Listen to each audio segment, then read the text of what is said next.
Assalamualaikum warahmatullahi wabarakatuh.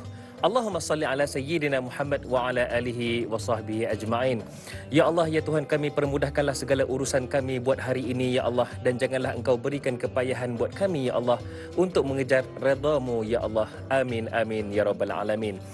Alhamdulillah, salawat dan salam ke atas junjungan besar kita Nabi Muhammad sallallahu alaihi wasallam. Kembali bersiaran Tanyalah Ustaz, biar tahu jangan keliru. Untuk hari ini, hari Rabu, 3 hari bulan 3. Cantik nombor tu. 3/3/2021 bersamaan dengan 19 Rejab 1442 Hijrah. Saya Da'i Hadari bersama dengan anda untuk pagi ini. Di mana Tanyalah Ustaz, biar tahu jangan keliru. Hari ini kita nak bawakan topik fiqh. Topik fiqh yang mana kita akan fokuskan bagaimana fiqh melupuskan harta haram. Dan alhamdulillah para penonton sekalian, paling penting dalam kita bawakan setiap topik setiap pagi, kita akan bawakan juga panel yang juga berbeza latar belakang, namun tujuannya tetap sama, untuk memberikan kefahaman kepada kita semua. Dan hari ini untuk fiqh melupuskan harta haram, kita sangat beruntung kerana bersama dengan kita semua yang berbahagia Ustaz Mustafa Muhammad Suki. Assalamualaikum Ustaz. Waalaikumsalam warahmatullahi. Apa khabar kita? Alhamdulillah sihat. Ini dari Sungai Buloh datang kemari ya? Ya. Alhamdulillah. Baik Ustaz, saya yakin banyak yang Ustaz akan kongsikan kepada para penonton kita, insya-Allah, terutamanya tentang fiqh melupuskan harta haram ni. Kita nak tahu jugalah harta-harta yang kita dapat, yang kita peroleh setiap hari itu sebenarnya bagaimana statusnya, insya-Allah, dan cara nak menyucikan ataupun melupuskannya itu bagaimana pula, itu kejap lagi. Cumanya kalau anda ada soalan nak diajukan, boleh sahaja kami alu-alukan soalan daripada anda. Caranya 1-800-88-1677, itu dia talian yang anda boleh hubungi kami, yang mana anda boleh bercakap terus dengan Ustaz, iaitu 1-800-88-1677. Ataupun anda boleh tinggalkan soalan anda di Tanyalah Ustaz TV3, itu dia Facebook rasmi kami. Anda boleh tinggalkan soalan di ruangan komen, insya-Allah. Baiklah, saya nak kongsikan sedikit status ataupun perkembangan kes status terkini COVID-19 di Malaysia setakat 5 petang semalam. Bagaimana kes baharu yang dicatatkan 1,555 kes, di mana 1,552 merupakan kes tempatan, manakala 3 kes import. Kes sembuh alhamdulillah 2,528, dan kes kematian baharu ada 6 kes kematian. Dan insya-Allah di mana sahaja kita berada, walaupun vaksin dah ada, tapi masih lagi perlu patuh kepada SOP. Jangan seronok sangat. Itu dia paling penting. Baik, dengan lafaz bismillahirrahmanirrahim, mungkin Ustaz ada mukadimah yang Ustaz nak sampaikan, pencerahan dari sudut harta itu sendiri di awal ini untuk topik perbincangan kita. Silakan Ustaz. Assalamualaikum warahmatullahi wabarakatuh. Innal hamdalillah nahmaduhu wa nasta'inuhu wa nastaghfiruh wa na'udzu billahi min shururi anfusina wa min sayyiati a'malina. May yahdihillahu fala mudilla lahu wa may yudlil fala hadiya lahu. Asyhadu an la ilaha illallah wahdahu la syarika lahu wa asyhadu anna Muhammadan 'abduhu wa rasuluh. Allahumma shalli wa sallim ala sayyidina Muhammad wa ala alihi wa ashabihi wa man tabi'ahum bi ihsani ila yaumiddin. Amma ba'd. Yang muliakan Da'i Hadari, Alhamdulillah. kemudian sidang penonton yang dirahmati Allah Subhanahu wa taala, dan mungkin ramai pergi kerja hari ni kan, dan seterusnya pada minggu hadapan. Jadi alhamdulillah, syukur kepada Allah Subhanahu wa taala, pagi-pagi kita berbicara tentang topik harta. Jadi ini adalah satu benda yang sangat penting, lebih-lebih lagi nak masuk Ramadan, lebih-lebih lagi nanti nak pergi haji pula dan sebagainya, maka dia saling berkait. Jadi kalau kita ikut daripada sudut harta itu sendiri, memang Allah perintahkan kepada kita dalam surah Al-Baqarah ayat 172, ya ayyuhallazina amanu kulu min thayyibati ma razaqnakum. Wahai orang-orang yang beriman, makanlah daripada benda-benda yang baik, perkara-perkara yang baik yang telah kami rezekikan kepada kamu. Jadi perkara-perkara yang baik ni boleh jadi bentuk makanan, boleh jadi dalam bentuk duit. Jadi duit itu pun nak beli makanan dan sebagainya. Dan perolehan daripada sumber harta itu adalah daripada rezeki yang Allah kurniakan daripada sumber yang baik. Jadi bukan rezeki ni kata Allah menang loteri, rezeki macam tu kan. Itu tak tepat tu, tak betul tu, kerana dia tak termasuk pada yang baik, yang halal maksudnya. Baik, kemudian kata Nabi SAW juga dalam hadis yang sahih riwayat daripada Imam Al-Bukhari, kata Nabi SAW, la tuqbalu salatun bighairi tuhurin wala sadaqatun bighairi min ghulul. Atau kama qala, kata Nabi SAW, tidak diterima salat tanpa bersuci. Maksudnya dalam keadaan tak suci itu kita solat tak diterima. Dan tidak juga diterima sedekah daripada harta yang haram. Kalau ikut harta yang haram di sini, sebahagian para ulama menyatakan maksud di sini adalah harta rampasan perang yang belum diagihkan, diambil dulu. Tapi zaman sekarang juga ramai di kalangan para ulama, sebagai contoh Syekh Dr. Said Asy-Syafri dan sebagainya, menyatakan maksudnya juga apa-apa harta yang haram. Jadi kita rasa nak sedekah kan daripada sumber harta yang haram, maka sebenarnya Allah tidak terima, tak terima dan termasuk daripada perkara yang diharamkan oleh agama kita. Baik, kemudian kita bila berbicara tentang pelupusan harta yang haram ini, maka apa itu harta haram? Jadi kita nak tahu juga harta haram ni apakah. Baik, kata Imam Al-Ghazali rahimahullah, apa sahaja harta yang diperolehi melalui dengan cara yang tidak dibenarkan syarak, seperti judi, melalui riba dan sebagainya, maka itu termasuk daripada harta yang haram. Dan dijelaskan lagi oleh Syekh Dr. Umar Sulaiman Al-Ashqar, satu ulama besar, meninggal rahimahullah. Beliau menyatakan apa saja harta yang terdapat nas, iaitulah larangan daripada Quran dan hadis, yang mana harta itu ataupun larangan dia berbentuk satu larangan, yang kedua berbentuk perkara yang diharamkan. Beza tu, larang mungkin boleh bawa kepada haram, mungkin boleh bawa kepada makruh, tapi yang ni diharamkan. Kemudian juga dia juga adalah berbentuk larangan, kemudian juga iaitulah terdapat azab ataupun terdapat balasan bila kita buat perkara itu.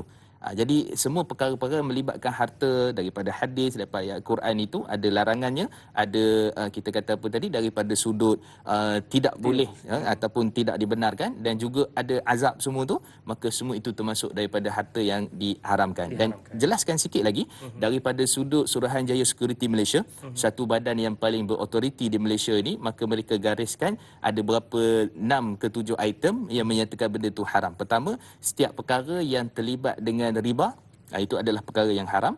Yang kedua, yang terlibat dengan judi dan pertaruhan, maka itu juga adalah termasuk daripada harta yang haram. Yang ketiga, apa-apa perniagaan ataupun apa-apa daripada sudut pelaburan dan sebagainya yang terlibat ada unsur-unsur berkait dengan yang kita panggil sebagai khinzir ataupun dipanggil sebagai arak dan sebagainya, maka itu termasuk bahan-bahan yang diharamkan. Yang keempat adalah menggunakan insurans konvensional. Kan itu juga termasuk daripada perolehan daripada mungkin papasan ataupun apa-apa, termasuk daripada perkara yang haram. Kemudian yang kelima, ini juga yang banyak sekarang ni, iaitulah pembrokeran ataupun security ataupun apa-apa platform yang digunakan, termasuklah internet dan sebagainya, yang termasuk dalam kategori riba yang di atas tadi tu, yang diharamkan oleh syarak. Jadi ini kita kata antara beberapa item, dan kalau saya boleh tambah lagi, ada 2 lagi yang disebutkan, iaitulah apa-apa yang berkait dengan tembakau. Kan, berkait dengan tembakau, maka itu dikira sebagai tak patut syariah. Sensitif sikit ramai yang tengok terkejut. Kemudian juga itulah hiburan-hiburan yang melampau, mendedahkan aurat dan sebagainya, maksiat dan sebagainya, maka semua ini termasuk dalam perolehan harta, gaji ke ataupun apa yang tidak patuh syariah ataupun bahasa mudahnya haram. Wallahu a'lam. Kita kena ambil berat, Ustaz, ya. Kadang-kadang kita rasa perkara ni boleh. Padahal itu diri kita sendiri. Sedangkan ia dah dinyatakan haram, terutamanya Majlis Fatwa Kebangsaan. Bahkan ia boleh menjadi harta yang kita rasa okey, sedangkan ia tak okey, Ustaz. Ya. Cumanya, Ustaz, sebelum kita nak bersama dengan soalan Facebook ni, kita nak tanya juga sedikit. Adakah wujudnya pelupusan harta dalam Islam ni, harta haram terutamanya?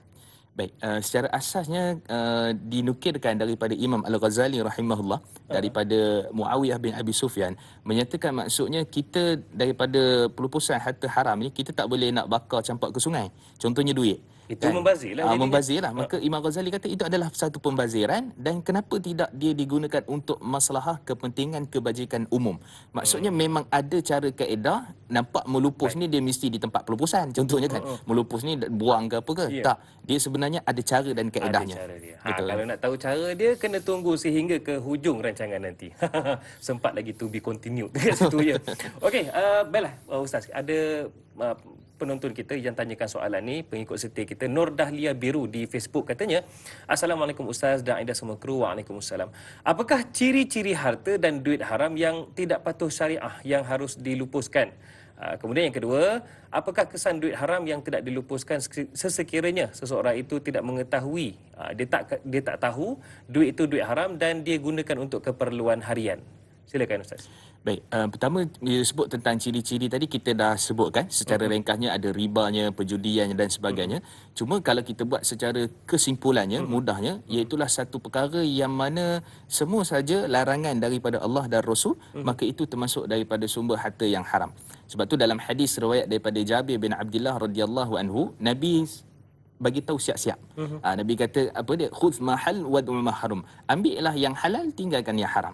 Jadi Nabi bagi jelas. Dan juga dalam riwayat Imam Al-Bukhari, innal halalul bayyin wa haramul bayyin. Haram jelas dan kemudian halal juga jelas. Jadi itu antara guideline agama kita yang nak mengetahui antara harta itu mana yang haram, mana yang jelas. Maksudnya apa yang haram tu, apa yang dilistkan di awal tadi, riba, judi dan sebagainya, maka semua itu termasuk daripada perolehan daripada harta yang tidak dibenarkan oleh syarak. Dan cara pelupusannya, harta ni dia ada dua kategori. Satu dipanggil lidhatih. Lidhatih ni maksudnya dia tu sendiri haram. Contohnya apa? Arak.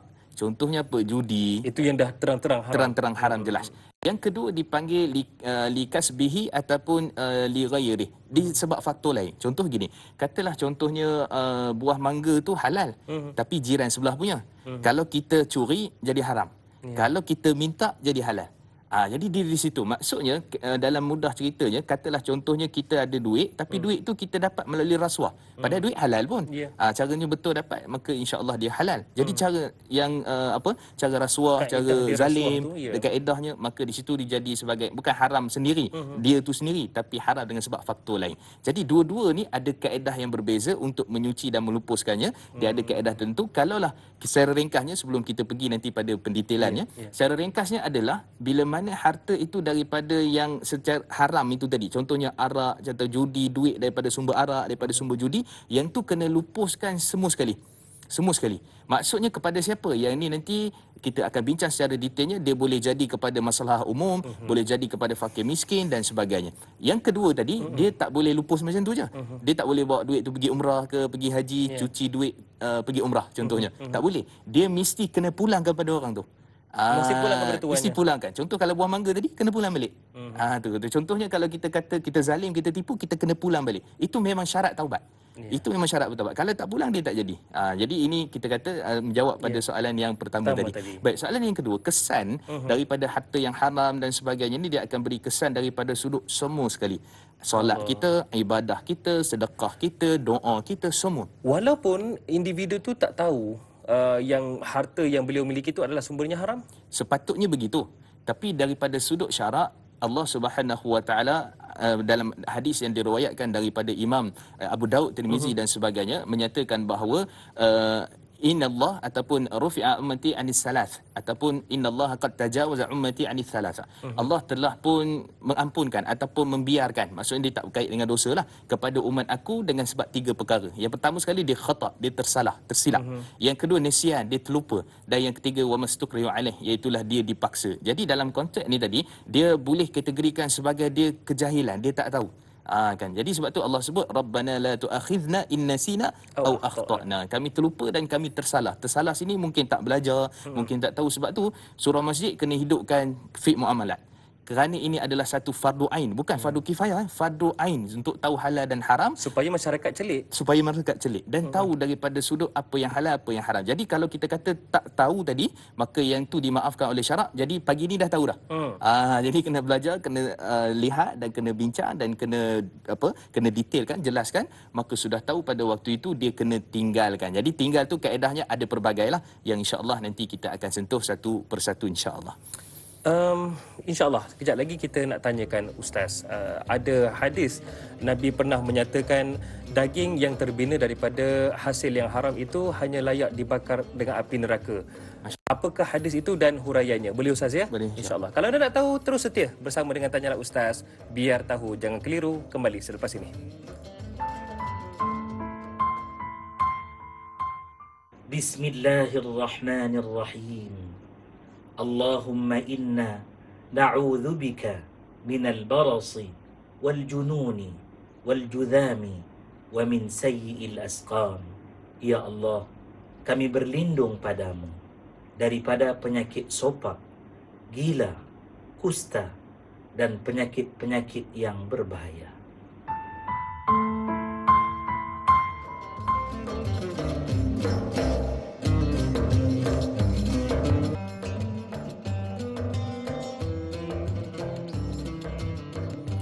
Para penonton sekalian, perasan atau tidak, setiap hari kita pasti akan berdepan dengan persoalan dan macam-macam kekeliruan yang kita hadapi. Dan segala jawapan dan penyelesaiannya ada dalam Tanyalah Ustaz, biar tahu jangan keliru. Dan hari ini kita sangat bertuah kerana Tanyalah Ustaz hari ini kita bicarakan tentang fiqh. Kita fokus kepada fiqh melupuskan harta haram bersama dengan yang berbahagia Ustaz Mustafa Muhammad Suki. Dan Ustaz, sebagai perincian lanjut berdasarkan hadis Nabi SAW yang menyatakan daging yang terbina dari hasil yang haram akan dibakar dengan api neraka selayaknya. Apa hadis tersebut dan bagaimana huraian terperinci? Silakan Ustaz. Baik, bismillah wassalatu wassalamu ala Rasulillah. Terima kasih. Jadi kalau kita ikut hadis ni, hadis yang statusnya hasan, yang boleh dibuatkan hujah, yang diriwayatkan oleh Ka'ab bin Ujrah radhiyallahu anhu dari riwayat Imam Tirmizi, menyatakan bahawa la yarbu kullu lahmin nabatas minas suh fannar aula bih. Maksudnya tidak akan mendapat profit, keuntungan mereka yang mana tumbuh daripada, iaitulah dagingnya tumbuh daripada perkara yang haram, maka neraka adalah yang lebih sesuai untuknya. Baik, hadis ini secara umumnya kita kata sahih, tetapi kita kena lihat daripada beberapa sudut. Yang pertama daripada sudut ancaman. Jadi ancaman itu adalah salah satu daripada cara tarbiyah Nabi sallallahu alaihi wasallam kepada umat ini supaya dia tak terlibat dengan perkara haram, tidak terlibat dengan perkara yang mensyirikkan, sebagai contohnya daripada ayat-ayat ataupun hadis yang lain. Jadi itu kaedah ataupun cara yang dipanggil sebagai nadhir, peringatan. Baik, yang kedua, kita melihat sebenarnya adakah tak ada ruang bertaubat? Adakah maksudnya kita akan terus bagi siapa yang terlibat dengan perkara yang haram, sebagai contoh, adakah dia tidak ada pengampunan dan sebagainya? Adakah terus neraka? Adakah terus neraka? Adakah terus dibakar dengan neraka dan sebagainya? Jawapannya ialah ketika mana mereka itu tidak bertaubat kepada Allah Subhanahu Wa Taala. Jadi taubat ni kalau kita katakan secara umumnya dia mesti tinggalkan, dia menyesal dan tidak mengulangilah. Kalau dia Taubat mencuri, nasuhah lah, ya. taubat nasuhah lah, zalim dan sebagainya. Dan kena tambah satu lagi, kata Imam Nawawi rahimahullah, dia mesti pulangkan balik hak ataupun memohon kemaafan lah. Jadi pertama pulangkan hak yang dia ambil itu. Itu dalam rangka dia bertaubat kepada Allah Subhanahu Wa Taala. Maksudnya kalau dia pernah menipu ke, dia pernah menzalimi ke apa, dia kena cari orang tu. Tak kira dekat mana pun dia kena cari. Kena mohon maaf. Kena mohon maaf, kena pulangkan. Kena pulangkan. Kena pulang. Kalau tak jumpa pada waktu itu, dia kena disimpan, dianggap sebagai hutang yang bila mana nanti kalau orang tu dia jumpa, dia kena pulangkan. Kalau contohnya orang tu dia tahu dah meninggal dunia, macam mana nak buat? Dia kena bagi kepada ahli waris dia. So kena cari ahli waris dia, kena carilah, kena semak lah dekat Jabatan Pendaftaran Negara ke, kat mana kan, kena semak dan sebagainya, cari di mana ahli waris dan sebagainya, iklan ke apa, maka pada waktu itu dia bertaubat kepada Allah. Dan kalau tak ada, akhir sekali itu, kalau duit tu amount yang banyak, jumlah yang banyak, dia kena serahkan kepada Baitumal dan Baitumal akan uruskan untuk maslahah dan juga kebajikan umum. Jadi ceritanya di sini adalah hadis ini bukan semata-mata bila mana kita bertaubat dia termasuk juga dalam tu, tidak. Maksudnya satu ancaman, satu perkara yang Nabi suruh kita jangan buat, dan jangan buat itu, kalau buat juga maka dapatlah ancaman tu. Tapi kalau dia buat tapi dia ada kesedaran dan dia bertaubat, maka pada waktu itu dia diampunkan oleh Allah dan ikut cara seperti mana yang saya sebutkan tadi. Wallahu a'lam. Berdasarkan apa yang Ustaz nyatakan itu sebenarnya bukanlah bermaksud ancaman terus kepada neraka, tidak. Akan tetapi sebenarnya masih ada ruang untuk mereka yang bertaubat nasuhah, Ustaz. Tapi syaratnya taubat nasuhah lah, Ustaz. Bukan taubat esok tahu buat buat balik, Ustaz. Okey Ustaz, Ram Desaru di Facebook katanya, Assalamualaikum Ustaz dan Da'i. Waalaikumsalam. Saya nak bertanya, siapakah yang bertanggungjawab untuk melupuskan harta yang dianggap haram? Adakah kita sendiri ataupun ada pihak yang lebih patut? Yang kedua, adakah harta yang tidak pasti halal perlu dilupuskan dari memberi sebagai hadiah kepada seorang yang memerlukan? Bolehkah kita convert jadi hadiah? Kita tukar pula statusnya kepada hadiah. Silakan Ustaz. Baik, bismillah wassalatu wassalamu ala Rasulillah. Saya pergi soalan yang kedua dulu. Isu berkaitan dengan hadiah ni, kita bagi hadiah. Saya contohnya nak bertaubat, kan, terlibatlah dengan apa-apa perkara. Kemudian saya nak bagi hadiah lah dekat dai, tapi saya tak sebut pun kan daripada mana. Contohnya ni sikit dai, ada hadiah sikit kan, contohnya. Okey, jadi daripada sudut pemberian hadiah itu sendiri, adakah dia adalah daripada perkara yang haram ataupun bagaimana? Jawapannya di sini adalah dalam riwayat Imam Al-Bukhari, ketika mana Nabi sallallahu alaihi wasallam menerima hadiah daripada orang Yahudi. Kan, daripada orang Yahudi, dan pada itu diterima jubah. Jadi Nabi SAW ambil jubah tu dan Nabi pakai, menunjukkan bahawa Nabi tak bertanya, ni kamu berjudi ke mana kan? Kamu buat apa daripada duit ni? Jadi Nabi tak tanya, Nabi tak perincikan. Jadi Nabi terus ambil dan Nabi manfaatkan. Baik, jadi ceritanya daripada sumber harta yang haram kemudian dijadikan sebagai hadiah. Jadi hadiah di sini adakah dia satu perkara yang boleh ataupun tak boleh ataupun sebagainya? Maka jawapannya iaitu haram bagi dia, bukan haram bagi penerima hadiah. Sebab dia yang buat perkara itu.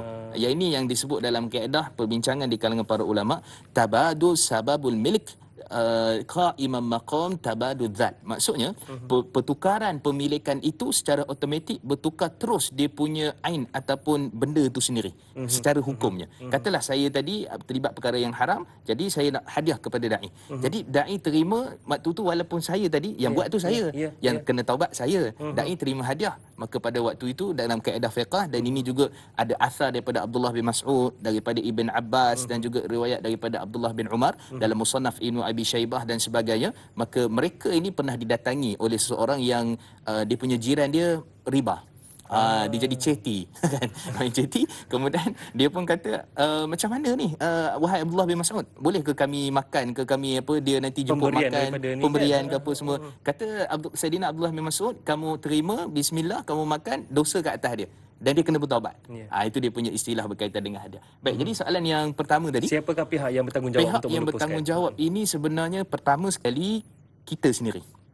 Kita sendiri. Sebagai contohnya, kalau kita terlibat dengan perkara-perkara yang haram, kita kena ada inisiatif untuk kita kata melupuskan harta itu dengan cara, ada beberapa cara. Ini baru kita masuk. Secara ringkasnya, Imam Al-Qurtubi, Imam Zuhri, pendapat daripada Imam Abu Hanifah, Imam Malik, Imam Syafi'i dan Imam Ahmad bin Hanbal menyatakan dia mesti dilupuskan dengan berapa step dan berapa cara.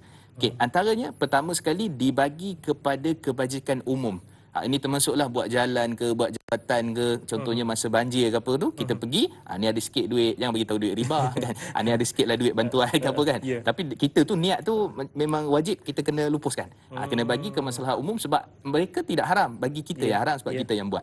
Okey, itu yang pertama. Yang kedua, disalurkan kepada kebajikan termasuklah juga pembinaan masjid dan sebagainya. Yang ni timbul isu di Pulau Pinang. Ketika mana qaryah tu, kampung tu dah 50 tahun sebab mereka rasa masjid yang dibina itu adalah daripada masjid sumber yang haram. Adalah mungkin daripada seorang ke tertentu, dan kemudian mereka tanya kepada Mufti Pulau Pinang, dan Pulau Pinang telah pun mengadakan muzakarah dan sebagainya. Maka pada waktu itu kata mereka adalah harus untuk solat di dalamnya, dan pada waktu itu adalah mendapat pahala bagi mereka yang solat. Jadi daripada fatwa itu dan perbincangan para ulama yang begitu banyak, maka diharuskan untuk disalurkan kepada pihak masjid. Dan jangan pula pada waktu itu kita kata, oh masjid tak boleh terima dan sebagainya. Tak. Maksudnya ada perbincangan, dan ini sebahagian pandangan di kalangan ulama mazhab Syafi'i. Ada juga pandangan dalam mazhab Imam Syafi'i, dan juga perbincangan di kalangan ahli majlis fatwa. Okey, itu satu. Yang kedua, pihak berautoriti lah. Pihak berautoriti ni sebagai contohnya, kalau kita kata contoh tangkapan ataupun mesin judi contohnya. Mesin judi, lepas tu semualah alat-alat ataupun equipment untuk judi. Mungkin Jadi wang-wang juga. Wang judi juga, macam mana nak buat? Okey, perkara pertama, benda ni biasanya akan dilupuskan oleh pihak polis. Kalau kita tengok 2 Mac sebelum ni, semalam, daripada 2012 di Petaling Jaya saja, ada lebih kurang dalam 18 juta.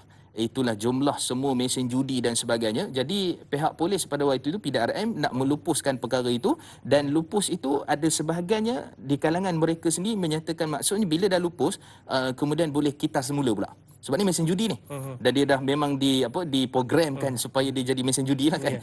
Jadi itu perkara yang pertama. Yang kedua, kalau berbentuk duit, maka pada waktu itu dia akan diserahkan kepada perbendaharaan negara. Dia ada kaedah dan saluran dan tempatnya itu bila mana terlibat dengan perkara itu. Bukanlah Tori Bakar. Bukan Tori Bakar. Jadi kita sebutnya maksudnya ada dua lah. Satu kita sendiri, yang kedua adalah pihak berautoriti, dan juga termasuk Baitul Mal. Baitul Mal akan tengok kepada mungkin fakir miskin, orang yang memerlukan, masalah umum, maka Baitul Mal akan menguruskan perkara itu, insya-Allah. Saya ingat Tori Bakar tidak maksudnya melupuskan tu ada cara dia, serahkan kepada perbendaharaan negara. Itulah kadang-kadang tu kita tengok dekat berita kan, hasil rampasan. Betul. Tengok duit tu berkepuk-kepuk atas meja. Apa dibuatnya rupanya ada kaedah pelupusannya. Okey Ustaz, bila sebut tentang diberikan kepada orang lain ni juga untuk melupuskan harta itu, ini soalan berkaitan dengan fakir miskin daripada Meluk Osman di Facebook kita. Katanya, sekiranya wang dari sumber tidak patuh syariah diberi kepada Baitul Mal atau disedekahkan kepada fakir miskin, bolehkah dikira sebagai telah melupuskan harta haram? Mohon pencerahan daripada Ustaz. Baik, jawapannya ya, itulah kaedahnya. Cuma perbincangannya kita kena telus dan adil. Jangan contohnya kita ada 50,000, rasa nak bagi 25,000 je kot kat Baitul Mal. Contohnya kan, nak bagi sikit kat fakir miskin. Yang tu Rasa tak telus. berat pula Rasa nak berat bagi. pula kan. Itu sebenarnya sebab tu dari hati dan jiwa kita betul-betul nak taubat. Kalau 100% terlibat dengan perkara yang haram, 100% tu contohnya 10,000, 10,000 kita kena bagi kepada Baitul Mal. Kena bagi Kena semua? bagi. 10,000 kena bagi kepada fakir miskin. Dan akan tanya pula nak ikut asnaf ke macam mana? Tak perlu. Sebab ini adalah pelupusan harta haram. Tapi kalau kita dapat ramai kan lagi baguslah. Tapi yang beritahu ni tuan, saya inilah judi. Saya merompak kata. Merompak. Jadi saya bagi kan. Kalau merompak kena pulang balik pada orang yang merompak tu. Ni kalau berkaitan dengan judi kan, maksudnya haram dizati daripada sudut dia tu sendiri betul, haram. betul dia sendiri Maka pada waktu itu dia kena bagi dan tak perlu sebut pun. Tak perlu sebut. Tak perlu sebut. Inilah contoh, inilah harta haram yang saya nak bagi, tak perlu. Kan? Jadi waktu itu kita kata memang betul, dan ini juga pandangan Syekh Dato' Yusof Qaradawi, Syekh Abdullah Sulaiman Al-Mani, dan juga pandangan Darul Ifta, dan juga pandangan daripada Lajnah Ad-Daimah iaitu Fatwa Arab Saudi menyatakan boleh ataupun diharuskan untuk memberi kepada fakir miskin. Sebab yang haram tu kita. Bukan fakir miskin itu. Bukan orang yang menerima Bukan orang yang menerima itu. Okey Ustaz, saya suka bagi satu situasi supaya para penonton dapat gambaran. Okey, katakanlah Ustaz ya, ada seorang ini dia pernah berjudi. Kemudian hasil daripada judi itu dia cerdik. Dia buka perniagaan, dia buka kilang sebagai contoh. Jadi usahawan pula. Kemudian hartanya makin lama makin bertambah. Bagaimana Ustaz? Harta yang dah bertambah dimodalkan daripada sumber yang haram itu, bagaimana mahu dilupuskan hartanya? Kalau nak disucikan, bagaimana nak disucikan hartanya? Baik, jadi pertama sekali kita dah sebut judi adalah haram. Ya. Dan ini qimar seperti mana disebut oleh Ibn Abbas, Abdullah bin Umar, dia adalah unsur judi dan pertaruhan. Maksudnya ada zero sum game. Ada yang rugi, ada yang untung. Dan Allah sebut dalam surah Al-Maidah, ya ayyuhalladzina amanu innamal khamru wal maisir wal ansabu wal azlamu rizqum min amali syaitan fajtanibu. Wahai orang beriman, sesungguhnya arak, judi, bertenun nasib dan juga seterusnya, dia adalah perkara daripada perbuatan syaitan dan juga dia adalah perkara yang wajib untuk dijauhi. Baik, jadi kita tahu bahawa judi itu adalah haram. Cuma daripada konsep undang-undang di Malaysia ni, dia dikatakan ada judi yang dipanggil sebagai judi berlesing ataupun judi halal kan. Ada itu orang istilah, sebenarnya bukan cerita halal tu, judi tetap haram. Bagi lesen ke tak lesen itu tetap berkait dengan perkara yang haram. Jadi daripada sudut asasnya, bila kita katakan sebagai judi itu sendiri, maka cara penyucian daripada modal tadi tu. So kita ada modal dan kemudian berkembang. Maju pula tu. Maju pula tu. Banyak pula cawangan kan. Jadi daripada sudut itu, pertama sekali kita sebut dia mesti daripada sudut duit pokok itu. Duit pokok itu contohlah dia kata 10,000. Kata dia benar 10,000. 10,000, maka 10,000 tu mesti diinfakkan dan ataupun kita kata tadi dalam konteks untuk dibagikan kepada masalah kebajikan umum. Okey, adapun keuntungan daripada itu dia termasuk dalam syubhah. Dia termasuk dalam syubhah. Dia tak totally haram sebab mungkin dia buat perniagaan tu halal, cuma modal tu, modal daripada asal, mungkin modal tu dia ibaratnya ulama fiqh dulu mereka menceritakan tentang mereka mengkiaskan satu orang yang mana dia nak solat, tapi nak solat tu dia tak ada baju, dia curi baju tu kemudian dia solat. Solat dia sah ataupun tak? Kan. Solat dia sah tapi perbuatan dia haram. Perbuatan dia mencuri itu haram. Mencuri itu haram sebab nak solat kena tutup aurat. Betul. Kan. Jadi perbuatan mencuri itu haram, solat dia sah dan dibimbangi juga dia tak dapat pahala, hanya sekadar menunaikan kewajipan saja. Kewajipan tu dah okey, pahala tak dapat mungkin. Itu dia punya perbincangan. Jadi daripada sudut ni kita nak menyatakan bahawa setiap duit modal tu kalau boleh, ini ceritanya orang mungkin tak taubat lagi lah dulu kot. Sekarang ni baru dia ada kesedaran. Mungkin pagi ni tengok tanyalah ustaz, baru kuasan. Contohnya kan. Dah kaya dah. Dah kaya dah tu kan. Maka kita kata duit yang pada syubhah itu dia kena cleansing ataupun dia kena buat juga penyucian ataupun pelupusan. Berapa banyak, berapa yang dia mampu atas iman dia. So yang duit pokok tadi tu 10,000 tu dia dah memang kena keluar dah. Tapi yang dia punya keuntungan itu, maka para ulama fiqh, Imam Al-Ghazali dan sebagainya bincang, maka pada waktu itu dia mesti cuba untuk kita kata apa, menyucikan duit itu dengan berapa banyak yang dia mampu. Itu kaedah dia. Ada masyarakat juga berpandanglah bahawasanya zakat tu menyucikan harta. Tiap-tiap tahun akan dengar zakat menyucikan harta, tagline lah di TV. Jadi soalan ni sangat cantik daripada Zaliha Haji Muhammad Nur. Katanya, Assalamualaikum Ustaz Da'i dan kru. Waalaikumsalam. Apakah benar semua harta apabila dah dizakatkan akan menjadi suci dan halal? Senang ya. Walaupun itu hasil dari mencuri dan sebagainya. Bolehkah kita berpandangan macam tu? Baik, ini adalah satu perkara yang sangat bagus, pertanyaan yang sangat bagus, sebab dia selalu zakat ni menyucikan harta kan. Sebab tu dalam hadis Nabi sallallahu alaihi wasallam, Sallallahu alaihi kenapa keluarga Nabi Ahlul Bait adalah riwayat Imam Muslim, tidak boleh terima daripada Zakat. harta yang haram min ausakhin nas, daripada kotoran manusia. Maka maksudnya nak menyucikan harta tu kena keluarkan zakat. Baik, ini adalah satu pandangan ataupun satu perkataan yang tidak tepat. Kerana sebenarnya daripada harta yang haram. Sebab saya pernah ditanya, ada orang yang menang judi apa semua, dia kata, Ustaz, 2.5% ke?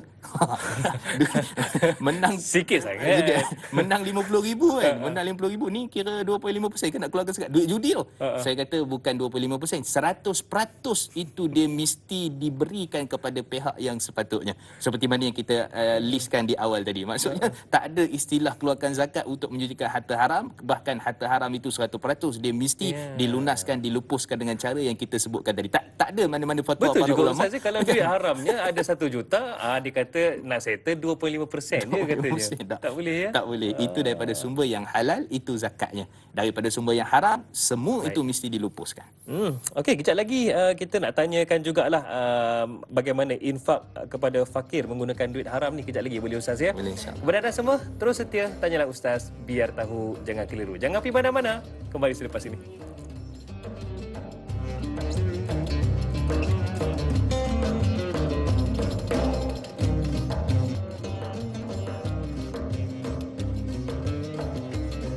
Segala kekeliruan ada jawapannya, dan jawapan itu kita huraikan dalam Tanyalah Ustaz, biar tahu jangan keliru hari ini.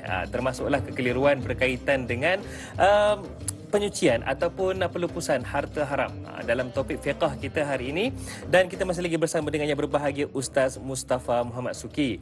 Baik Ustaz, sebelum kita nak raikan lagi soalan daripada para penonton, macam mana Ustaz? Ustaz dah maklumkan tadi, dah cerita panjang bagaimana sebenarnya antara cara untuk melupuskan harta haram ini iaitu disedekahkan ataupun diinfakkan kepada golongan fakir. Bagaimana? Sebab masyarakat mungkin tak boleh menerima Ustaz. Fakir miskin menerima harta haram. Mungkin Ustaz boleh perincikan lagi Ustaz. Benar dapatkan gambaran tu. Baik, bismillah wassalatu wassalamu ala Rasulillah. Pertama kita melihat di sini Al-Imam An-Nawawi rahimahullah dalam kitab beliau Majmu' Syarah Muhadzab, dan disebut juga oleh Imam Ibnu Abidin dalam Hasyiah Ibnu Abidin, menyatakan bahawa memang antara salah satu cara untuk melupuskan harta yang haram ini maka diberikan kepada fakir miskin. Kerana fakir miskin ini kita kata sebenarnya kalau ikut daripada zakat itu sendiri adalah daripada kotoran manusia. Kan, jadi zakat itu memang telah pun disucikan dan kemudian diberi kepada fakir miskin ataupun asnaf. Tapi di sini bukan maksud duit itu disucikan, tapi sumber itu daripada haram, contohnya kan. Kita kata pada judi, riba dan sebagainya tadi, maka pada waktu itu bila diserahkan kepada fakir miskin, dia isunya adalah bila mana dalam keadaan orang yang nak bertaubat itu satu, yang kedua itulah pembaziran itu. Maka kalau ikut daripada sudut orang yang nak bertaubat, dia sebenarnya boleh serahkan kepada siapa pun. Kalau ikut pandangan daripada sebahagian seperti mana disebut oleh Imam Nawawi tadi, contohnya kepada kebajikan umum, kemudian juga sebahagian para ulama contoh Dr. Yusuf Qaradawi kepada NGO dan sebagainya. Dan sebenarnya memang ada NGO pun di Malaysia yang menyatakan kami menerima duit yang tidak patuh syariah. Betul? Kerana dia memang boleh terima. Dan itu juga pandangan daripada Majlis Fatwa Kebangsaan 2009.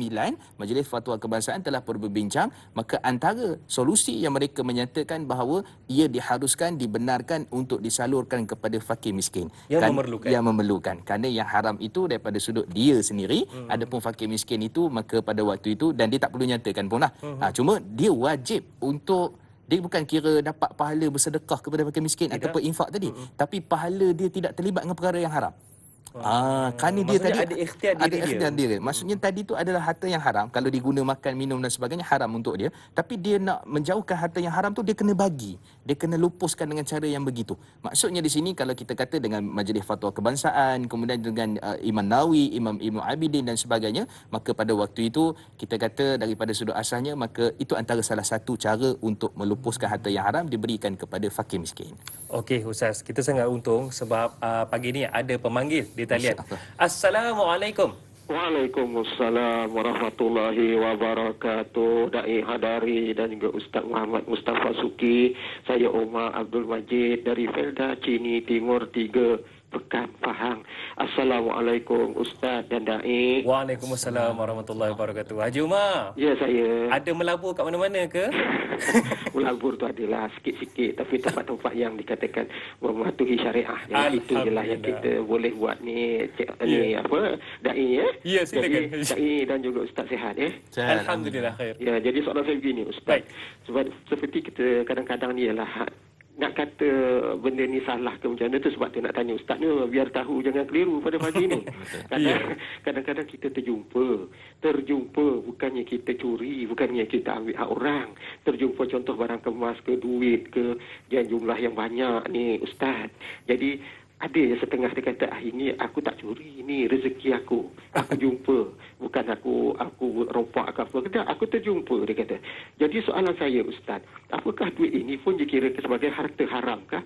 Ataupun bagaimana Ustaz status duit yang kita jumpa, harta-harta barang-barang kemas yang kita jumpa ni? Dan kalau sekiranya lah dia nak gunakan duit tu, boleh ke Ustaz? Ataupun bagaimana cara untuk, kalau dia tak boleh nak guna pun, bagaimana cara untuk melupuskan harta haram ini dengan cara serah ke Baitul Mal ke, ataupun beri kepada rumah Harta anak-anak yang dijumpa yatim. tu ya. Hasil harta yang dijumpa tu. Dia kata bukan dicuri, tapi dia kata rezeki dia. Ataupun bagaimana cara untuk menyelesaikan masalah yang begini rupa ni. Itu soalan saya Ustaz dan Da'i. Baik. Terima kasih banyak Sama-sama. Ustaz dan Da'i. Assalamualaikum. Waalaikumsalam warahmatullahi. Tak sempat saya nak tanya berapa banyak Haji Umar jumpa tu.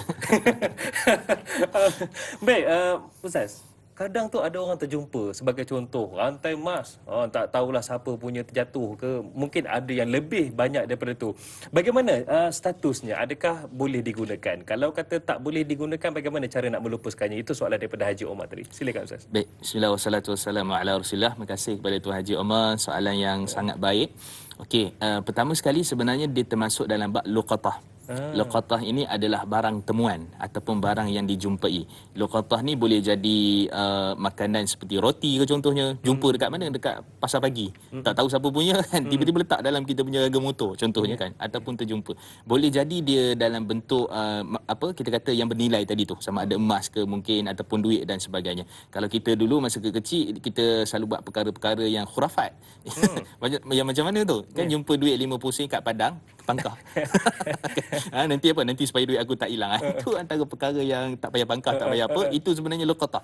Itu termasuk dalam barang temuan. Okey, barang temuan ni dalam hadis Nabi SAW dalam riwayat Imam Muslim, Nabi SAW beringatkan kepada kita, itulah misi pertama bila kita jumpa, kita iklankan selama setahun. Iklankan selama setahun. Dan ini proses yang orang dulu lah. Tapi sekarang ini, kita iklan ni, kita kata kalau mampu buatlah kat Facebook ke dekat Telegram ke apa semua, kita iklan. Tapi jangan bagi tahu, jangan dekat gambar ke apa. Nilainya tu berapa nilai tu ke? apa. Bagilah tahu sikit, saya jumpa dekat kedai makan sekian-sekian. Ada rantai emas. Siapa-siapa ni, gitu je lah. Secara umumnya, itu iklan. Dan kemudian, sebahagian para fuqaha, termasuk mazhab Imam Syafi'i, menyatakan iklan itu, kalau peringkat awal itu, start pada jumpa tu kerap sikit. Mungkin tiap-tiap hari ke, mungkin Maksudnya kena usaha kena usaha. Dan kemudian juga selepas itu dalam seminggu sekali, sebulan, dan akhirnya kalau tak ada orang tuntut, maka harta itu dalam mazhab Imam Syafi'i, Imam Syafi'i, dia agak ketat dalam isu ni. Maksudnya kita tak boleh manfaatkan. Kita tak boleh guna. Tak boleh guna. Tak boleh manfaatkan, kita kena simpan sebagai amanah, bila mana orang tu datang minta baru kita pulangkan balik. Cuma para ulama sebahagian juga mendetailkan, termasuk mazhab Imam Syafi'i, boleh tak contoh macam emas ke ataupun duit lah, contoh RM50 tadi. Kalau dia tu berbentuk makanan, nak simpan lampu mana kan? Kan? Tapi ini ceritanya dalam sebab duit dan emas tadi, maka pada waktu itu kita boleh untuk nak gadaikan ke apa, duit itu kita pinjam sebagai hutang. Nanti kalau dia datang, kita pulang balik. Itu dia punya kaedah dia. Dan di sini kalau kita melihat ada iklan itu fiqh dululah. Tapi dalam sekarang ni, keadaan sekarang ni, setiap majlis agama negeri dia ada pada bahagian untuk kita memberi pemberitahuan supaya mereka akan iklankan untuk barang temuan yang kita jumpa tu. Maksudnya dia adalah milik orang dan cara melupuskan adalah mudah saja. Kalau kita Facebook pun tak pandai contohnya kan, ataupun iklan pun malas lah. Dan sebenarnya katalah contoh kalau kita iklan tu, kita memerlukan sedikit duit untuk iklan tu, Dibayarkan iklan. dibayarkan iklan tu. Nanti kalau orang tu datang, kita boleh minta pada dia balik. sebab kita dah iklan sebab kita dah guna. iklankan. Contohlah kos iklan 50-100 tu kita boleh minta katalah rantai emas ke gelang ke apa dipanggil sebagai apa ban ke pulut dakap ke contoh kan. Apa-apalah jenis-jenis emas yang ada tu. Ya. Maka pada waktu bila dah iklan maka kita ada ruang dan kita memang boleh dapat pun daripada apa duit ataupun apa yang telah pun kita keluarkan itu. Jadi daripada sudut ni kita kata dia termasuk dalam luqatah, harta barang temuan, dan cara nak melupuskan dengan cara macam tadi, sama ada kita iklankan sampai berjumpa dengan tuan dia dan ataupun kita pergi kepada majlis agama, dia ada pada bahagian-bahagian untuk melupuskan ataupun untuk mengembalikan balik barang temuan itu kepada tuannya. Wallahualam. Maksudnya kita tidak boleh dalam mazhab Syafi'i kita tidak boleh terus manfaatkan, Tak boleh. terus guna, tak boleh. Betul, Ya? tak boleh. Baru nak senyum. Tak, bukan saya. Bukan saya. Okey, Ustaz, ada soalan daripada Sairul Nizam di Facebook kita ni. Bagus juga, ini mungkin ada isu yang berkait dengan masyarakat kita. Katanya, Assalamualaikum Ustaz dan Da'i. Waalaikumsalam. Apa pandangan Ustaz? Kiranya seseorang anak itu terpaksa melakukan kerja-kerja haram seperti meragut. Ini bukan meragut rumput ni, meragut betul ni. Merompak serta mencuri atas sebab untuk membayar kos-kos hospital serta pembedahan ibu bapanya yang sedang sakit kritikal. Ini macam drama je ni. Persoalannya, bagaimana ia hendak melupuskan ataupun membersihkan segala wang ataupun harta yang dia telah ragut, mencuri dan sebagainya. Mohon pencerahan. Bukan main-main soalan orang Taiping, Perak ni. Silakan. Terima kasih kepada tuan yang bertanya tadi. Ya. Baik, perkara pertama yang kita kena tahu bila berkait dengan bil hospital dan sebagainya ni, dia sebenarnya kita kena faham dalam Malaysia ni sendiri sebenarnya telah pun ada coverage ataupun boleh tampung dengan takaful. Jadi ada takaful yang mana bayaran itu kadang-kadang tu RM99 setahun. Tu kena cari kat luar lah. Saya bukan nak promote produk kan. Kena cari kat luar, kena buat kajian sikit. Ada yang bayar bulan dan apa semua, maka yang tu mudah-mudahan insya-Allah boleh membantu. Kalau lah RM99 setahun, setahun. dalam RM8 sebulan. Ya. Jadi cari dekat luar. Maksudnya itu yang patuh syariah, yang Islamik. Itu satu. Yang kedua, kita kena gunakan, manfaatkan sama ada daripada Baitumal tadi tu ataupun daripada pusat zakat, kita bawa list ke senarai ke apa semua ni, memang tak mampu kita bawa ke sana. Bawa ke sana. Dan insya-Allah saya sepanjang pengalaman saya ada kes yang nak settlekan hutang RM15,000, RM20,000, bila bertemu dengan pusat zakat orang yang betul, insya-Allah dia akan lunaskan benda tu secara pelan-pelan. Sebil hospital apa semua. Memang sebab ini termasuk contohnya fakir miskin lah. Jadi itu cara dia. Jangan mencuri ataupun merompak kerana nanti akan ada masalah lain pula. Itu dah termasuk dalam kes jenayah. Kes jenayah dan Tidak sebagainya. boleh. Tapi katalah contohnya terpaksa ataupun yang lepas-lepas dah buat ke ataupun apa, maka pada waktu tu kalau meragut tadi kan, rumput tu kena pulang balik lah. Maksudnya yang diragut kena pulang balik kepada orang tu, bagi tahu dulu saya ragut apa semua ni jumlah, wajib untuk pulangkan balik kerana itu ada daripada harta yang haram. Itu pendapat yang disepakati oleh Imam Nawawi, mazhab Syafi'i dan sebagainya. Baik, Encik Abdullah menanti di talian ketika ini untuk mungkin ada soalan kepada Ustaz. Assalamualaikum. Waalaikumsalam. Ustaz. Ya, Encik Abdullah sihat ya? Sihat insyaAllah. Baik, silakan dengan soalan. Ada dua perkara lah. Pertama sekali, bagaimana jika seseorang yang semasa kerja dia kuat rasuah dan bila dah pencen, dah bertaubat, soalannya, perlukah dia pulangkan balik duit rasuah juta-jutaan ringgit yang masih ada tinggal bakinya lagi, atau cukup dengan taubat nasuah saja? Dan lagi satu ialah tentang apa ni, bolehkah mensucikan harta dengan membayar zakat? Terima kasih. Baik, terima kasih Encik Abdullah. Macam mana tu Ustaz? Yang soalan yang kedua tu saya yakin Ustaz telah perincikan, tapi mungkin sebagai pencerahan semula Ustaz akan ceritakan kembali. Yang pertama tu, masa kerja, ya Allah ya Rahman, rasuah mana semua dia masuk, semua diciluknya. Tapi bila dah pencen, mungkin dah bertaubat dan ada kesedaran, adakah perlu pulangkan semula duit rasuah yang pernah beliau terlibat tu? Silakan Ustaz. Baik, bismillah wassalatu wassalamu ala Rasulillah. Kita kena tahu bahawa rasuah adalah satu kezaliman yang paling besar, yang mana Nabi SAW sebutkan dalam hadis riwayat Imam Ahmad, la'ana Rasulullah sallallahu alaihi wasallam ar-rashi wal murtashi. Allah melaknat. Laknat ini adalah satu dosa besar, iaitulah kepada mereka yang memberi dan juga menerima rasuah. Jadi beri menerima rasuah ni kadang-kadang orang tak faham. Dia ingat rasuah ni mesti dengan duit saja. Sebenarnya rasuah ni boleh berlaku dengan pelbagai perkara. Asalkan saya bagi satu benda tu, saya nak dapat manfaat daripada dai, ataupun saya bagi tu untuk menolak mudarat kepada diri saya. Faham. Ni ambil sikit ni, tolonglah tak payahlah apa-apa kan, saman ke apa ke, ambil sikit. Contoh, itu kita yang bagi. Ataupun kita nak dapat tolong sikit ni projek ni. Apa ni? Duit kopi, duit bawa katil, duit bawa tilam, duit kocek, duit apa lagi? Itu istilah-istilahnya lah. Hadiah ke duit apa, semua tu penjenamaan untuk menjadikan benda tu halal. Semua tu tak betul. Sebab cara dan kaedah itu dah memang haram, maka kita namakan apa saja, duit pergi umrah, ambil sikit lah saya belanja pergi umrah. Ataupun duit, renovation rumah, perbaik pulih rumah, ambil sikit lah kan. Ataupun beli motor ke beli apa, semua termasuk dalam rasuah. Jadi isunya kalau dah begitu banyak, berjuta-juta dan sebagainya tadi, macam mana caranya, adakah cukup untuk bertaubat tadi soalannya, adakah cukup sekadar, ya Allah ampunkanlah dosa aku banyak buat rasuah kan, ataupun sebagainya lah. Adakah itu? Jawapannya tak cukup. Tak cukup. Kerana itu adalah satu benda yang tumpul dan dia bukan termasuk dalam satu proses taubat yang selengkapnya. Kerana taubat yang selengkapnya itu adalah memerlukan kepada kita kena cari balik, kita kena pulang balik duit orang yang kita rasuah itu. Kena pulangkan. Kena pulangkan. Kalau kita rasuah tu melibatkan ribuan orang, kena cari ribuan orang itu. Allah. Sebab tu dosa harta ni dia bukan macam tinggal solat. Solat kita dengan Allah, Allahu Akbar, semua minta ampun, insya-Allah. Tapi bila berkait dengan harta, dengan rasuah, dengan riba, dengan isu muamalat, kita kena cari orang tu. Kalau kata tak jumpa pada waktu itu, maka macam mana kita nak buat? Masalah tu kalau katalah kita contoh terlibat, kita buat skema, tipu orang, pelaburan kan, ataupun isu rasuah tadi, maka berapa ribu orang yang kita kena jumpa? Kena jumpa. Sebab itu adalah dosa kita dengan dia, bukan dosa kita dengan masyarakat, dengan kerajaan ke dengan apa, dengan dia. Maka pada waktu kena jumpa satu persatu, kita kena pulangkan balik duit yang kita rasuah itu. Maka itu kaedah yang ketat lah sebenarnya. Sebab apa? Sebab supaya mereka, orang di luar ataupun masyarakat tidak terlibat dengan perkara yang berkait dengan rasuah. Kerana kita tahu cara pencucian dia bukan sekadar Bukan senang. bukan umrah 70 kali je. Bukan haji tiap-tiap tahun nak pergi ambil package pula. Kemudian juga solat nak sah pertama saja, kan tiap-tiap Jumaat dia nak juga nama, sekarang ni tak alhamdulillah kan. Tapi Jumaat dia nak pergi juga. Dia yang nak ibadat, tapi terlibat dengan dosa haram. Itulah perkara-perkara melibatkan harta. Tak tumpul, ibadat tumpul, doa tak diterima dan sebagainya, banyak dalam hadis-hadis. Maka ini menunjukkan bahawa kesan daripada harta yang haram ni bukan hanya sekadar cukup dengan taubat, ya Allah ampunkanlah dosa aku, kena pulang sebagai syarat penerimaan taubat kepada Allah Subhanahu Wa Taala. Katalah tak jumpa orang tu, dia kena cari ahli waris dia. Kalau tak jumpa juga, maka pada waktu tu dia pun dah risau dah, macam mana ni, ada 5,000 orang dia tipu, dia rasuah contohnya, rasuah 5,000 orang. Maka pada waktu itu Baitul Mal adalah tempatnya. Tapi bukanlah maksud Baitul Mal kata tak apa. Janganlah senang-senang cari Baitul Mal dulu. Baitul Mal dulu kan. Okay. Tak, dia kena usaha dulu, cari orang tu, kemudian tak mampu ahli warisnya, kalau tak pun dia simpan sebagai hutang dan dia akan pulangkan nanti bila jumpa dengan orang tu, dan kalau tak mampu pergi kepada Baitul Mal. Wallahu alam. Itu dia.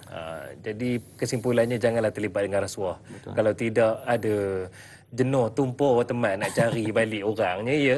Okey, baik.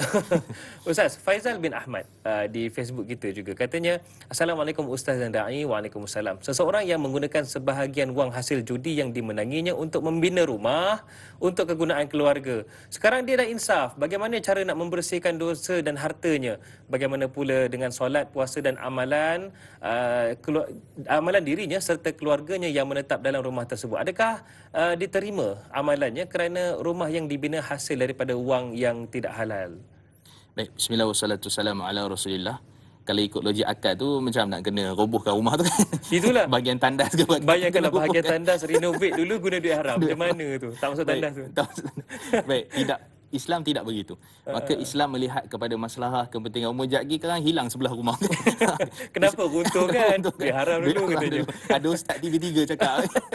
Tanyalah ustaz. Tak, bukan begitu sebenarnya. Maksud begini adalah, kita kena tahu duit haram dulu tu berapa.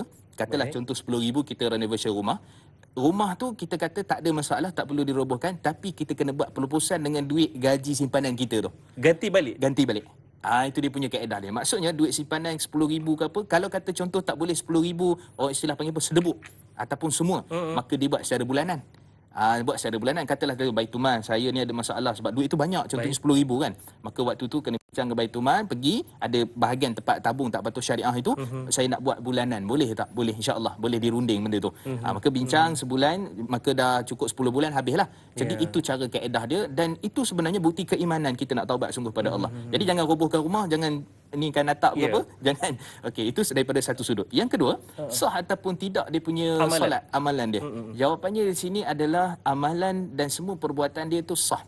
Tak ada sah, masalah. Tak ada masalah. Daripada sudut sah tidak, kita kata sah, dan itu adalah salah satu daripada perkara, sebab dia tanya tu soalan sebab dia baru tersedar. Maka bila baru tersedar tu ada mungkin kawan ataupun siapa, maka pada waktu tidak menjadi masalah solat dia dan perkara ibadat perbuatan yang dia buat itu, maka mudah-mudahan Allah terima. Cuma jangan bila Allah terima tu tak payahlah kot cuci ke lupus ke apa, biar je macam tu. Tak, dia kena lupuskan dengan cara yang saya sebutkan tadi, Gantikan dan tadi. doa pada Allah dan buat banyak kebaikan. Dalam riwayat Imam Ahmad kata Nabi SAW, atbi' sayyi'ata al-hasanah tamhuha, buat banyak kebaikan dan mudah-mudahan dengan kebaikan itu, sedekah, infak apa semua akan menghapuskan perkara yang kita buat dulu-dulu itu. Wallahu a'lam. Okey. Kejap lagi Ustaz, saya nak tanya individu yang simpan di institusi perbankan konvensional, setiap pulangan ataupun dividen yang diterimanya adakah halal atau tidak? Dan kalau perlu dilupuskan bagaimana? Kalau nak tahu jawapannya kejap lagi. Terus setia, tanyalah Ustaz, biar tahu jangan keliru.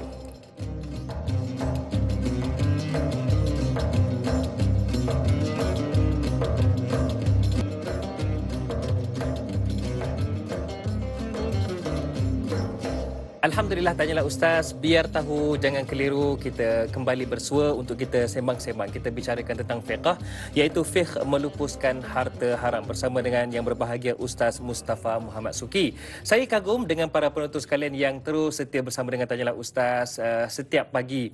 Kerana apa? Ini membuktikan bahawasanya masyarakat kita masih lagi dahagakan ilmu, yang masih lagi terus berada dalam landasan ilmu untuk mendapat redha Allah Subhanahu Wa Taala. Insya-Allah teruskan istiqamah para penonton sekalian. Paling penting yang tengok live di Facebook ni sebar-sebarkanlah, share juga untuk manfaat orang lain, ya, insya-Allah.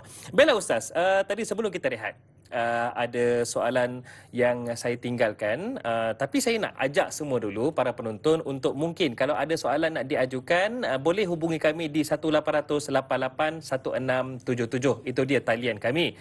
Yang keduanya, kalau anda ada soalan juga nak diajukan, boleh menggunakan aplikasi Facebook, iaitu Tanyalah Ustaz TV3. Itu dia Facebook rasmi kami. Okey, baik Ustaz. Bagaimana Ustaz jika kita kaitkan dengan harta-harta yang mungkin syubhat atau haram ni untuk dilupuskan? Ada individu yang menyimpan simpanan di institusi perbankan konvensional.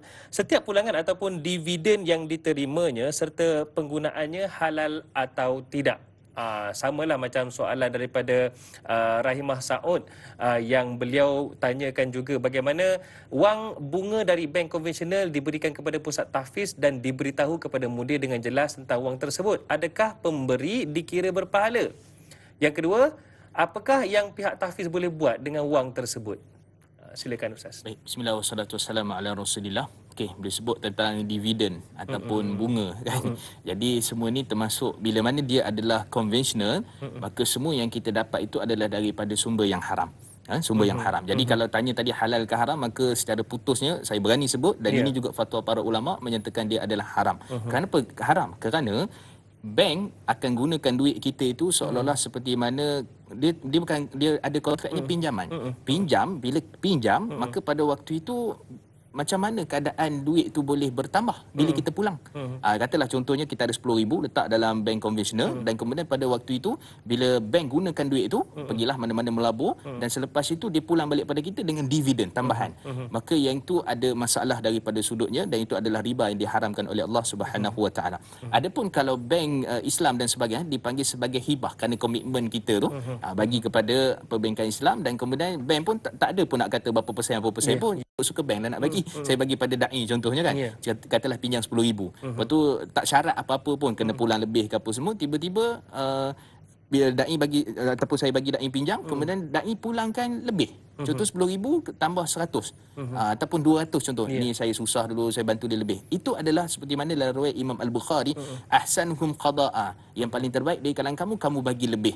Bagi lebih tu bukan sebab syarat daripada awal, tapi sebabnya kerana ada belas kasihan, nak balas jasa dan sebagainya, maka itu tidak jadi masalah. Ataupun kalau da'i kata saya akan pulang lebih, pun tak boleh juga. Sebab kata sebab sebut macam syarat kan, maka yang itu tak dibenarkan. Okey, so apa yang berlaku, pertama sekali kita kena tutup akaun konvensional tu, pergi ke sebelah dia yang Islamik. Kena tutup. Itu cara bertaubat lah. Sebab dia ala faurin, dia kena segera, dia bukan tarakhi, bukan relax dulu kan, tunggu banyak sikit kan, dan sebagainya. Maka itu bukan caranya, dia kena tutup segera, dan kemudian kena pindah kepada akaun Islamik. Dan akaun Islamik lagi bagus pun. Sebab tu kalau kita tengok contoh ni berkaitan dengan dividen dan sebagainya ni, kita melihat sebagai contohnya yang ada dapat dividen tadi, maka waktu tu semua itu kena dilupuskan. Duit pokok tu boleh ambil. duit pokok tu boleh diambil seperti mana Allah sebut dalam surah Al-Baqarah berkaitan dengan ayat 278, 279. Duit yang kita dapat daripada duit pokok tu kita boleh ambil. Tapi daripada sudut dividen itu, yang tu kita kena kembali kepada yang tahfiz tadi tu kan. Ini bila sebut tentang pusat tahfiz, maka itu antara tempat yang boleh diberikan. Antara tempat yang boleh diberikan. Dan apa yang nak buat kepada pusat tahfiz? Terpulang. Kalau ikut pandangan dalam mazhab Imam Syafi'i, dia boleh buat bangunan, dia boleh buat tandas, renovation, beli selipar masuk tandas contoh kan, ataupun nak beli tiang ke apa ke, buat pagar ke contohnya dan sebagainya, maka ia diharuskan daripada sudut syarak. Dan perlu bagi tahu mudir kan, boleh, tak ada masalah. Adakah dikira berpahala, Ustaz? Okey, kalau daripada sudut pahala tadi, seperti mana yang disebutkan juga, pahala di sini adalah pahala kita itu melupuskan harta yang haram. Sebab maksudnya kalau kita makan, kita minum, beli pakaian apa semua, dia adalah haram lah. Dan dia boleh juga jadi pada infak ataupun sedekah pun boleh juga. Boleh juga. Itu juga dikira, maksudnya pahala itu insya-Allah pahala melupakan haram, kerana kita ni tak nak terbabit dengan haram, kita nak taubat, maka itu pahala yang besar sebenarnya. Sebab ramai orang ingat pahala mesti niat derma lah, niat infak lah, niat sedekah. Tapi hakikat sebenarnya kalau kita nak melupuskan harta yang haram juga sebab tak nak terbabit dengan perkara yang haram, itu adalah dosa besar. Pahala yang besar. Saya yakin para penonton mungkin tertanya-tanya ini. Bagaimana Ustaz? Katakanlah yang diberikan itu bukanlah dari sudut barangan, akan tetapi diberikan dengan dari sudut wang, dividen tersebut. Kemudian pengetua ataupun mudir tahfiz tersebut membeli beras dengan dividen itu yang diberikan kepadanya itu.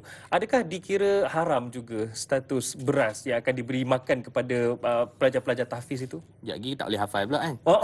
Macam mana tu, kenapalah susah benar nak masuk lepas dapat beras tu. Macam mana Ustaz? Duit riba apa ni?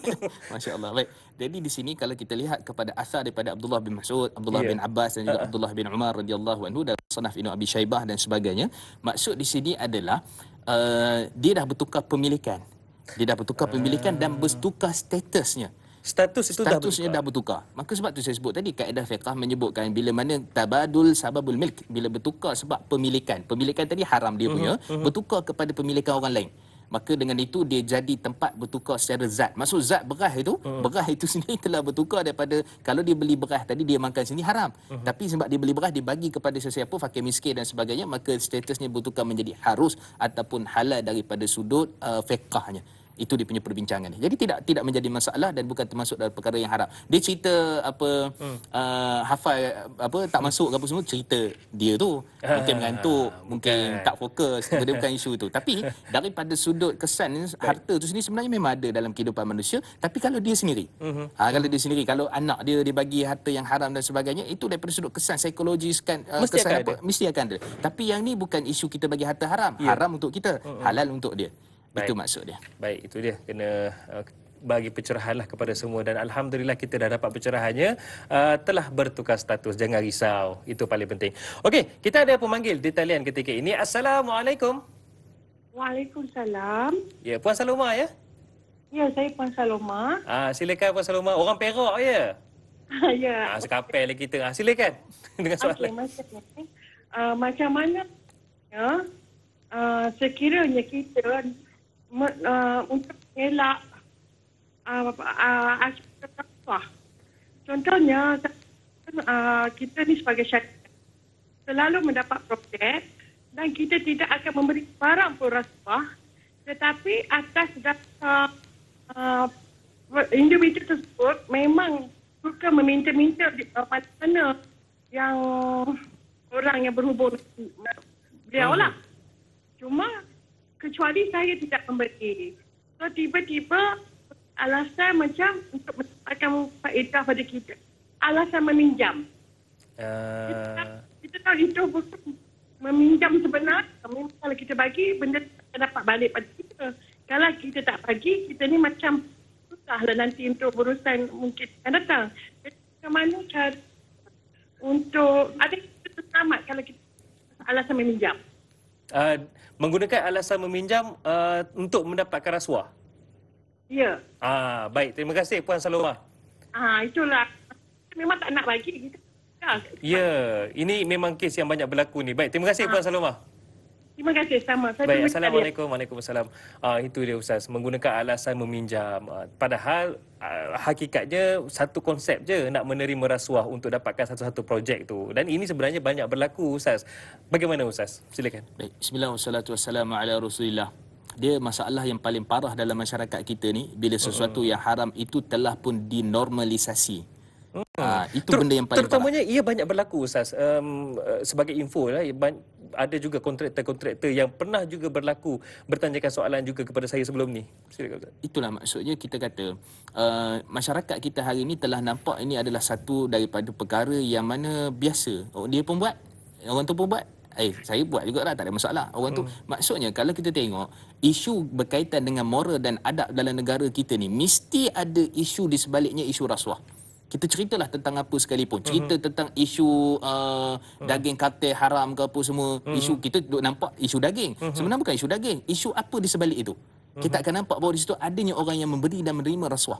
Dan isu-isu yang lain pun, kita cerita tentang bangunan apa ke, termasuklah yang ditanya oleh Puan Saloma tadi. Termasuk. Maka kita melihat di sini bahawa sebenarnya bila ia adalah satu benda yang dinormalisasi dan akhirnya kita tak nampak benda itu adalah perkara yang haram. Bila tak nampak perkara yang haram, dia jadi sedap.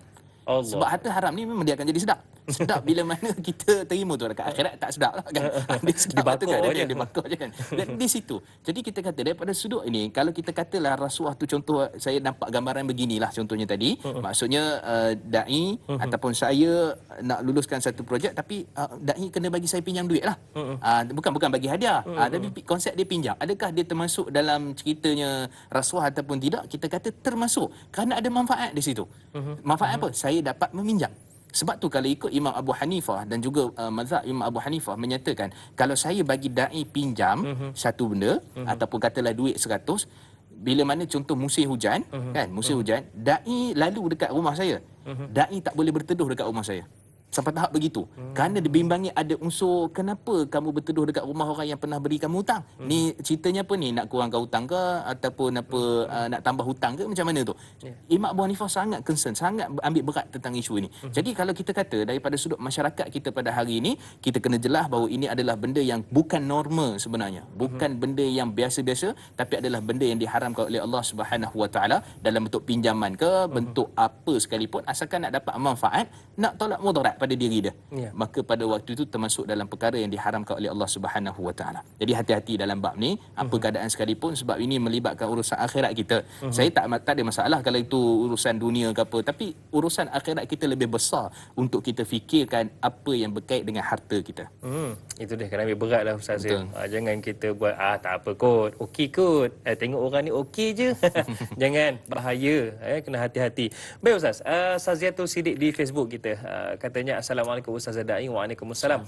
Bagaimana hukumnya sekiranya menjalankan perniagaan secara perkongsian melibatkan dua atau lebih individu dan bersetuju untuk berkongsi keuntungan dan juga kerugian? Selalunya kongsi untung je. Namun tidak mengetahui salah seorang daripada ahli perkongsian itu melabur menggunakan wang itu dari sumber haram. Sudah. Kemudian yang kedua, bagaimana jika kita tak tahu apakah hukumnya menggunakan wang hasil dari keuntungan tersebut, dan sekiranya kita tahu selepas itu, apa yang perlu kita buat untuk gantikan semula pulangan dari sumber haram tersebut? Katalah saya dengan Ustaz berdua tak tahu pula tiba-tiba saya guna duit haram buat modal. Ustaz, modal yang halal kan? Jadi macam mana tu Ustaz? Baik, bismillah wassalatu wassalamu ala Rasulillah. Terima kasih pada puan yang bertanya tadi.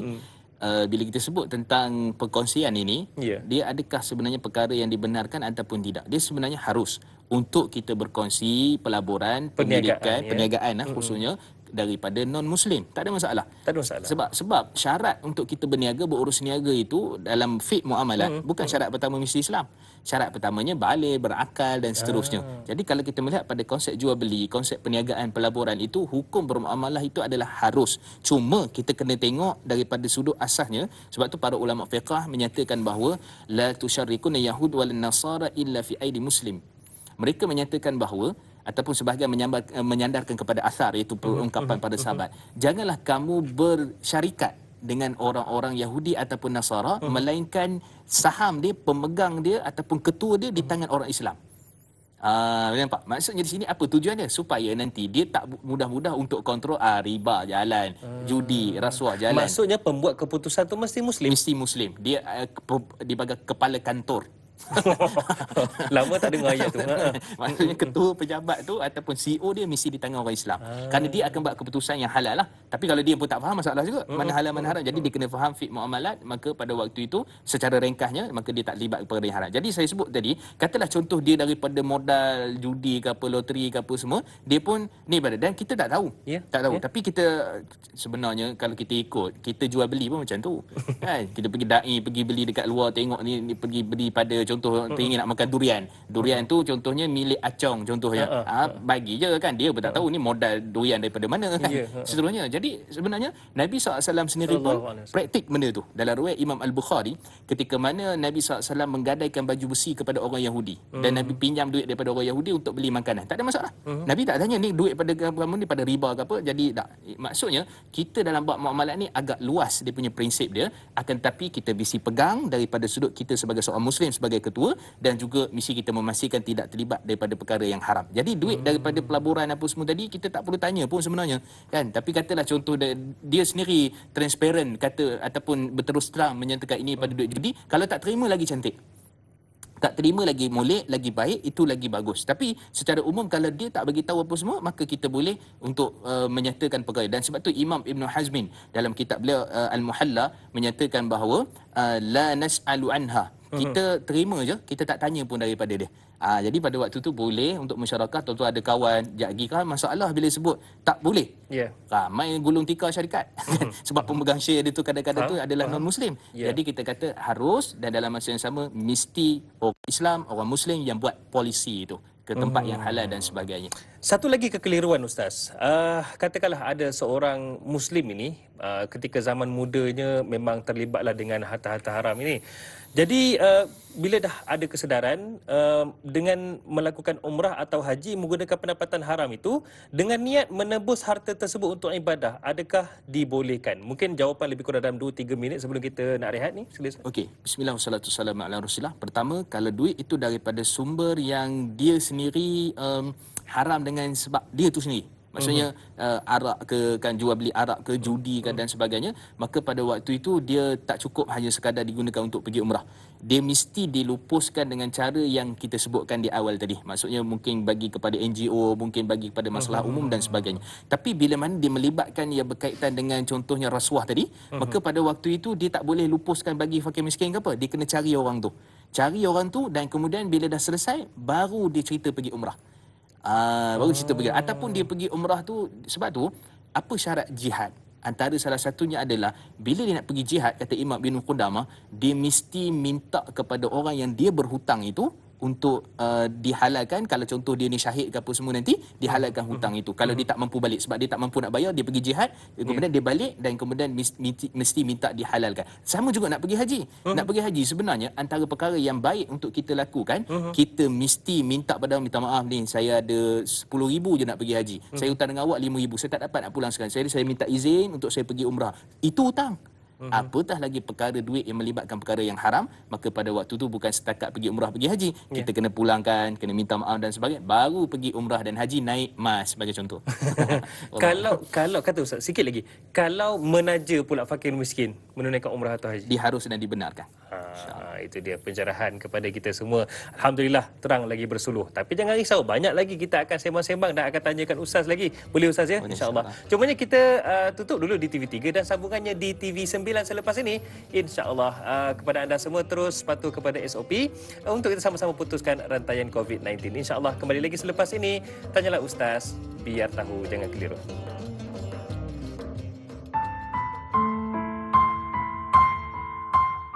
Bismillahirrahmanirrahim. Allahumma inni a'udzubika minal barasi wal jununi wal juzami wa min sayyi'il asqam. Ya Allah, ya Tuhanku, aku berlindung denganmu ya Allah daripada penyakit sopak, gila, kusta dan penyakit-penyakit yang buruk. Amin ya rabbal alamin.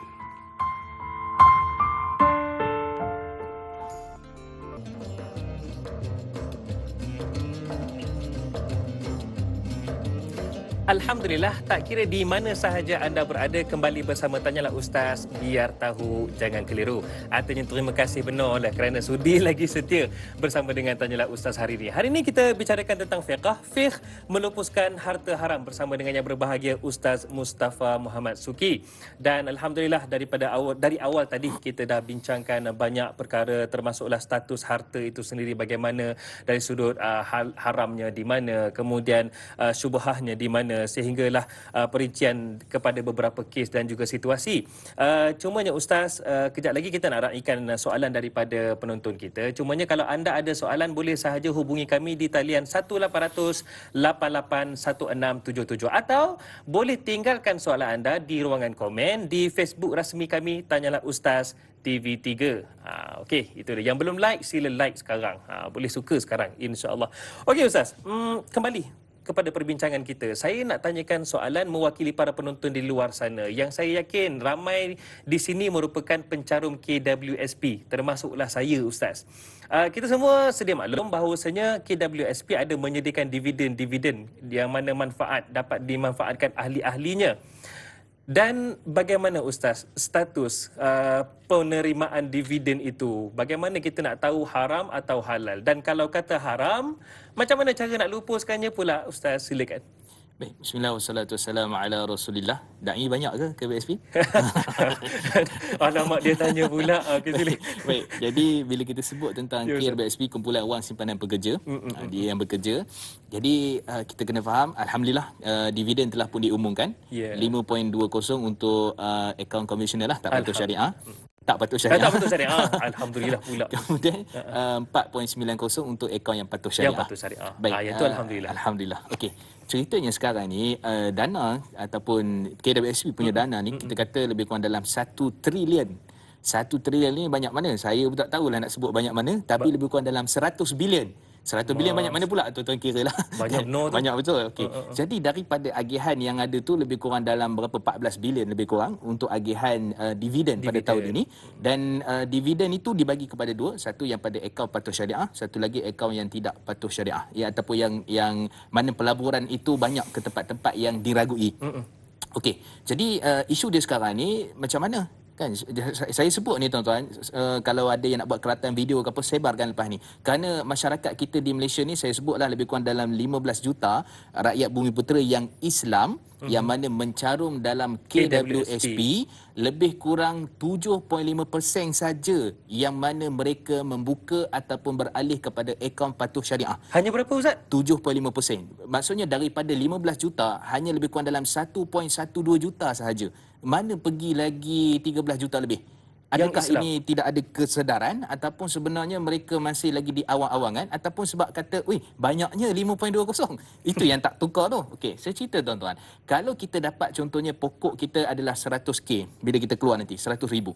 Bila kita keluar dan dividen kita tu katalah contoh kita dapat 50 katalah contohnya kita ambil tu 100,000 lah, senang cerita. 1,000. Tuan-tuan tahu kalau akaun itu yang konvensional, yang 5.20 tadi tu, yang hebat, yang besar sangat tu, maka pada waktu tu tuan-tuan kena lupuskan harta itu, tuan-tuan tak boleh ambil lebih kurang dalam 69%.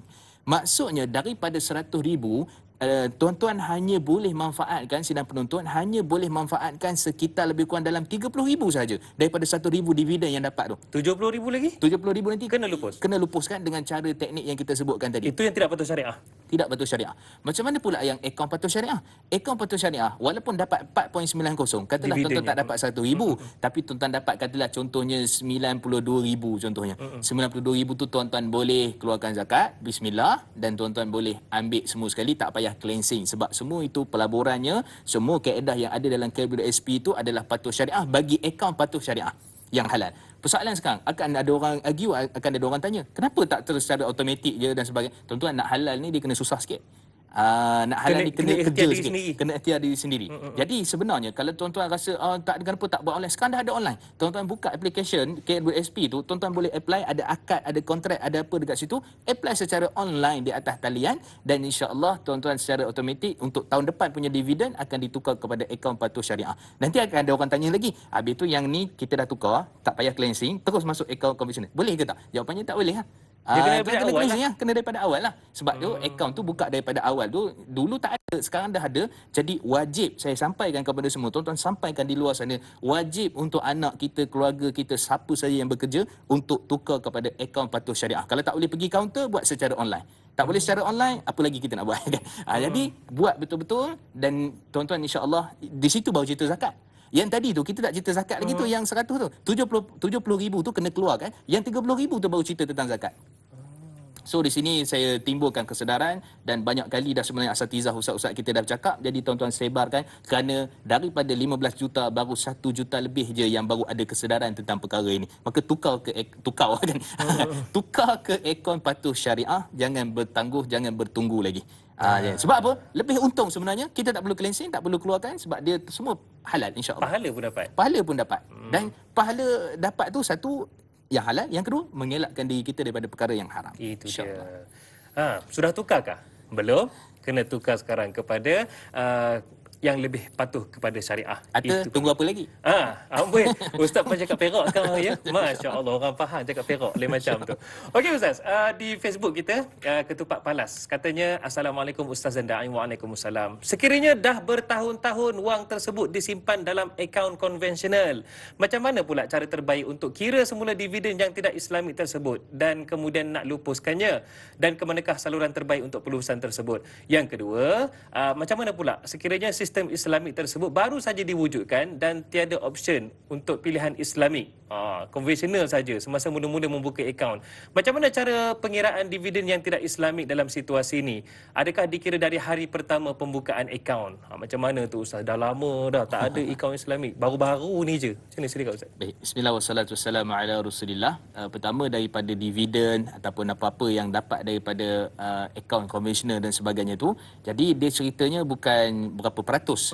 Ceritanya kalau konvensional adalah 100% daripada dividen itu mesti dilupuskan dengan cara-cara yang kita bincangkan di awal tadi. Jadi tuan-tuan yang mungkin terlewat ni kena tengok balik. Share, sebar dan tengok balik.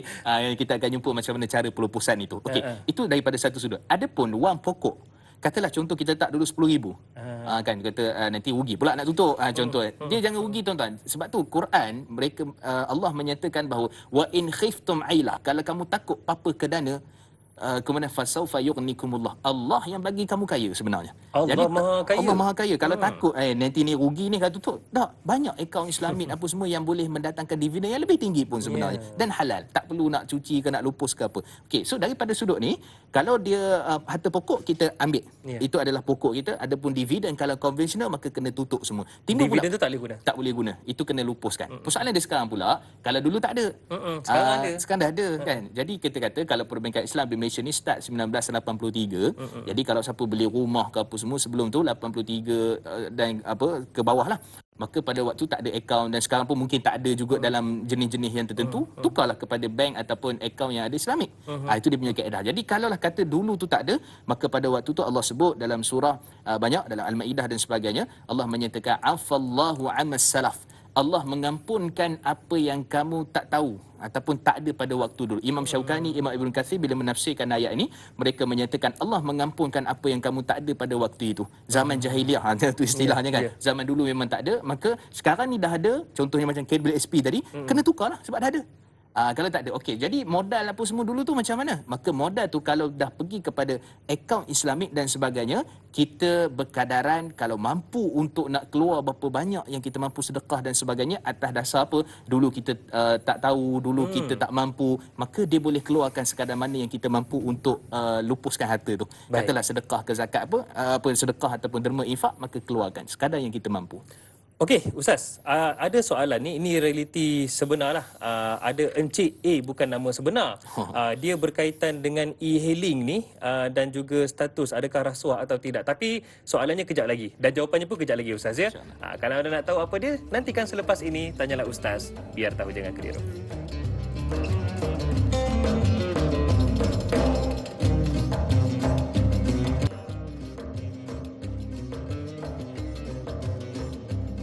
Tak kira di mana sahaja anda berada, terima kasih kerana terus setia dalam Tanyalah Ustaz, biar tahu jangan keliru. Kalau ada kekeliruan, di sinilah tempat untuk menghilangkan kekeliruan anda. Dan hari ini Tanyalah Ustaz, biar tahu jangan keliru, kita bicarakan tentang fiqh. Fiqh melupuskan harta haram bersama dengan yang berbahagia Ustaz Mustafa Muhammad Suki. Ada Facebook Ustaz? Ada. Apa tu? Yang tu tadi. Mustafa Muhammad Suki. Betul. Jadi bolehlah kalau ada soalan lanjut tanyalah. Jangan tanya teman, teman hidup tahu. Baik Ustaz. Soalan ini saya dapat tadi daripada sahabat saya lah, Encik A, bukan nama sebenar. Beliau seorang pemandu e-hailing. Kalau nak renew ataupun nak memperbaharui, mungkin ada lesennya dan juga ada sesuatu yang menjadi syaratnya lah, perlu pergi ke Puspakom dan banyaklah urusannya daripada A sampai Z, mungkin perlu memakan masa juga yang begitu lama dan belum tentu lulus secara 100%. Akan tetapi beliau menggunakan orang lain untuk menjadi runner dan confirm dan mesti akan lulus. Adakah itu dikira sebagai rasuah? Bagaimana Ustaz? Kalau ya, macam mana untuk lupuskan harta tersebut? Baik, bismillah wassalatu wassalamu ala rasulillah. Terima kasih kepada Encik A. Bukan nama sebenar. Ni Cik B, nama sebenar nak jawab. Silakan Encik B. Baik. Okay. Baik, jadi bila kita sebut tentang buatlah e-hailing apa semua, tak ada masalah. Secara hukumnya dia harus dan itu memang salah satu daripada untuk menjana pendapatan. Jadi bila kita sebut tentang nak renew Rockpack apa semua ataupun Puspakom dan sebagainya, ada runner. So mereka ni yang tolong. Sebenarnya apa yang ada daripada runner tu kita tak tanya dia tu dari untuk apa duit tu, memang duit tu komisen dia lah.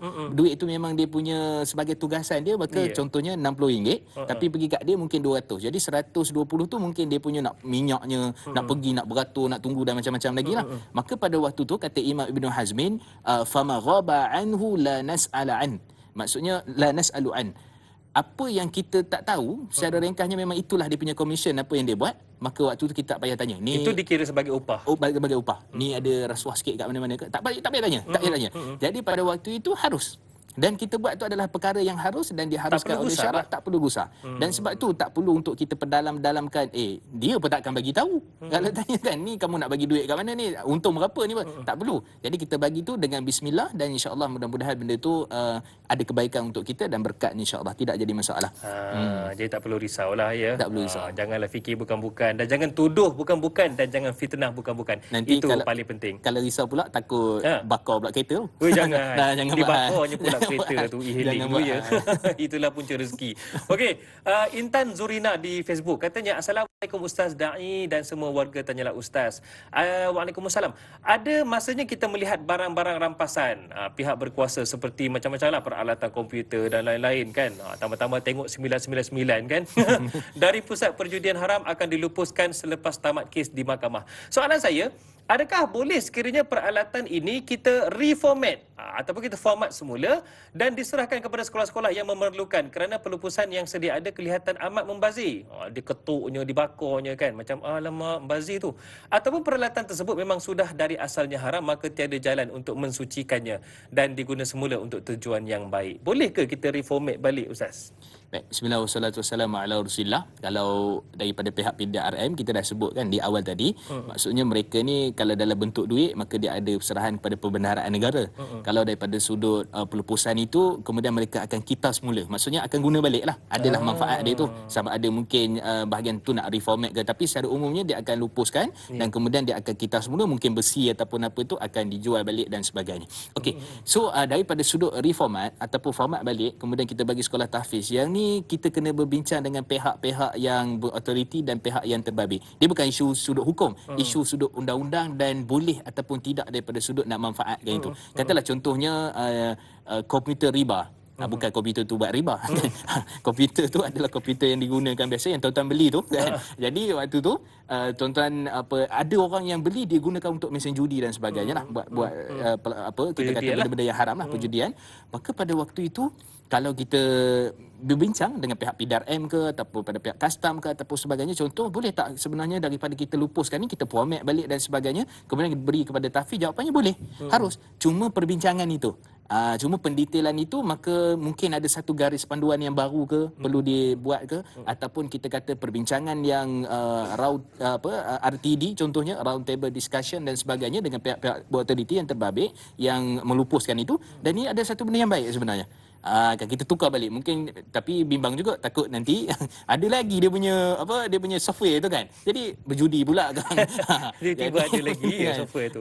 Jadi kita kata asalnya kalau itu boleh dibincang dengan pihak PDRM, pihak custom ataupun yang terbabit, ada perbincangan meja bulat, maka itu adalah yang sangat bagus. Tapi sebenarnya apa yang mereka buat juga sebenarnya bagus juga. Proposan serahan kepada perbendaharaan negara, juga daripada sudut kita kata tadi kita semula dan sebagainya, itu pun dah bagus dah. Cuma kita nak terus channelkan terus kepada sekolah tahfiz dan sebagainya, maka itu kena ada perbincangan lanjut dengan pihak yang terbabit. Wallahu a'lam. Sempat Ustaz, semalam saya belik kitab yang ditulis oleh Yusuf Al-Qaradawi, di mana Yusuf Al-Qaradawi menyatakan harta yang diperoleh secara tidak sah atau daripada sesuatu yang bersumberkan yang haram tidak boleh dimiliki, sebaliknya ianya menjadi milik kepada maslahah ammah.